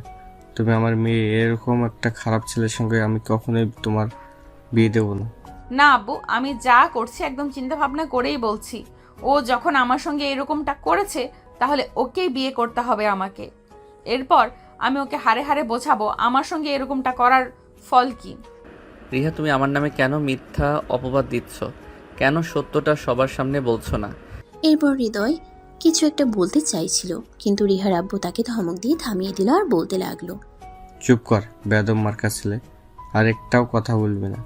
আমার মেয়ে একদম ঠিক কথাই বলেছে, তোকে বিয়ে করতে হবে আমার মেয়েকে, এবং আজকেই বিয়ে করতে হবে। এই বলে তখনই রিহার আব্বু হৃদয়ের বাড়িতে এবং কাজে অফিসে ফোন করলো। হৃদয়ের বাড়ি থেকে সবাই কিছুক্ষণের মধ্যে সেখানে চলে আসে। তারা কেউ এটাই ভাবতে পারছে না যে হৃদয় এরকমটা করতে পারে। সবাই হৃদয়ের উপর প্রচণ্ড অভিমান নিয়ে আসছে, কিন্তু হৃদয় কাউকে কিছু বলতেও পারছে না, কারণ সে যদি এখন কাউকে কিছু বলতে চায় তাহলে হিতে আরও বিপরীত হতে পারে। তাই এই মুহূর্তে চুপ থাকাটাই উত্তম। আর এদিকে দেখতে দেখতে তাদের বিয়ের কাজ সম্পূর্ণ হয়ে গেল। রাত 11টা বাজে। হৃদয় রুমে বসে আছে, আর তখনই রিহা রুমের মধ্যে প্রবেশ করলো। রিহাকে দেখেই হৃদয় বলতে লাগলো, তুমি কেন করলে আমার সঙ্গে এরকম? আমি তোমার কি ক্ষতি করেছিলাম যার কারণে তুমি আমার সঙ্গে এরকম করেছো? তুমি আমার যে ক্ষতি করেছো তার মাসুল আমি কোনোভাবেই নিতে পারতাম না। তুমি আমার মনটা চুরি করে নিয়েছো, আমাকে তোমার প্রেমে পড়িয়েছো, আর এখন কিনা তুমি আমাকে ভালোবাসা দিতে অস্বীকার করছো। তাই আমি এরকমটা করতে বাধ্য হয়েছি। হ্যাঁ, সেটা ঠিক আছে, কিন্তু তাই বলে তুমি আমাকে সবার সামনে এভাবে কলঙ্কিত করলে। সবাই আমাকে ভুল বুঝলো, কেউ তো সত্যটা জানতে চাইলো না। সবাই যদি সত্যটাই জানতে চাইতো তাহলে কি আমি তোমাকে পেতাম? তোমাকে তো আমার কখনোই পাওয়া হয়ে উঠতো না। তুমি তো অচিরেই আমার জীবন থেকে হারিয়ে যেতে। তাই আমি আর এটা করতে পারলাম না। আমাকে সামান্য একটু ছলনার আশ্রয় নিতে হলো। আর ভালোবাসার জন্য এটুকু করাটা খুব বেশি কিছু নয়। ঠিক আছে, এতক্ষণ তোমার যা ইচ্ছে হয়েছে তুমি তাই করেছো, কিন্তু এখন আমার যা ইচ্ছে হবে আমি তাই করব। তোমায় বিয়ে করেছি, ঠিক আছে, তাই বলে তোমাকে আমার স্ত্রীর অধিকার আমি কখনোই দেব না। তো তুমি কি ভেবেছো তুমি আমাকে স্ত্রীর অধিকার না দিলে আমি তোমাকে ছেড়ে দেব? এটা কখনোই না। তোমাকে যখন আমি আমার করে নিয়েছি তখন বাকিটাও আমি আমার মতো করে আদায় করে নিতে পারবো। এসব ব্যাপারে তোমাকে কোনো চিন্তা করতে হবে না মিস্টার হৃদয়। রিহা যখন কোনো কাজ করে তখন তার ভবিষ্যতে কি হবে সেটা সে চিন্তা করেই বুঝতে পেরেছেন মিস্টার হৃদয়। মানে তুমি কি বলতে চাইছো আমি কিছুই বুঝতে পারছি না। আপনাকে সব বুঝতে হবে না, আমি আপনাকে বুঝিয়ে দেব। চলুন তো এবার। এই বলে রিহা তখনই হৃদয়কে ধাক্কা দিয়ে বিছানার উপরে ফেলে দিল, আর সে হৃদয়ের বুকের উপরে উঠে বসলো। এটা দেখে হৃদয় বলতে লাগলো, আরে এসব তুমি কি করছো? তুমি আমার বুকের উপর উঠে বসেছো কেন? আমার তো নিঃশ্বাস নিতে কষ্ট হচ্ছে। প্লিজ তুমি আমার বুকের উপর থেকে নামো। না মিস্টার হৃদয়, এটা আর কখনো হবে না। আপনি তো বলেছেন আপনি আমাকে অধিকার দেবেন না, তাই আমার অধিকার আমি নিজেই আদায় করে নেব। এরপর রিহা হৃদয়কে আর কোনো কথা বলার সুযোগ না দিয়েই তার ঠোঁট দুটো নিজের দখলে নিয়ে নিল, আর ইচ্ছে মতো কিস করতে লাগলো। এভাবেই শুরু হলো তাদের দুষ্টু মিষ্টি একটা প্রেমের গল্প। আমাদের আজকের গল্পটা এই পর্যন্তই ছিল। আমাদের এই গল্পটা আপনাদের কাছে কেমন লেগেছে তা সবাই কমেন্ট করে জানাবেন। কিন্তু সবাই ভালো থাকবেন, সুস্থ থাকবেন। আবার দেখা হবে নতুন কোনো একটা প্রেমের গল্পে। সে পর্যন্ত সবাই অপেক্ষায় থাকুন। আল্লাহ হাফেজ।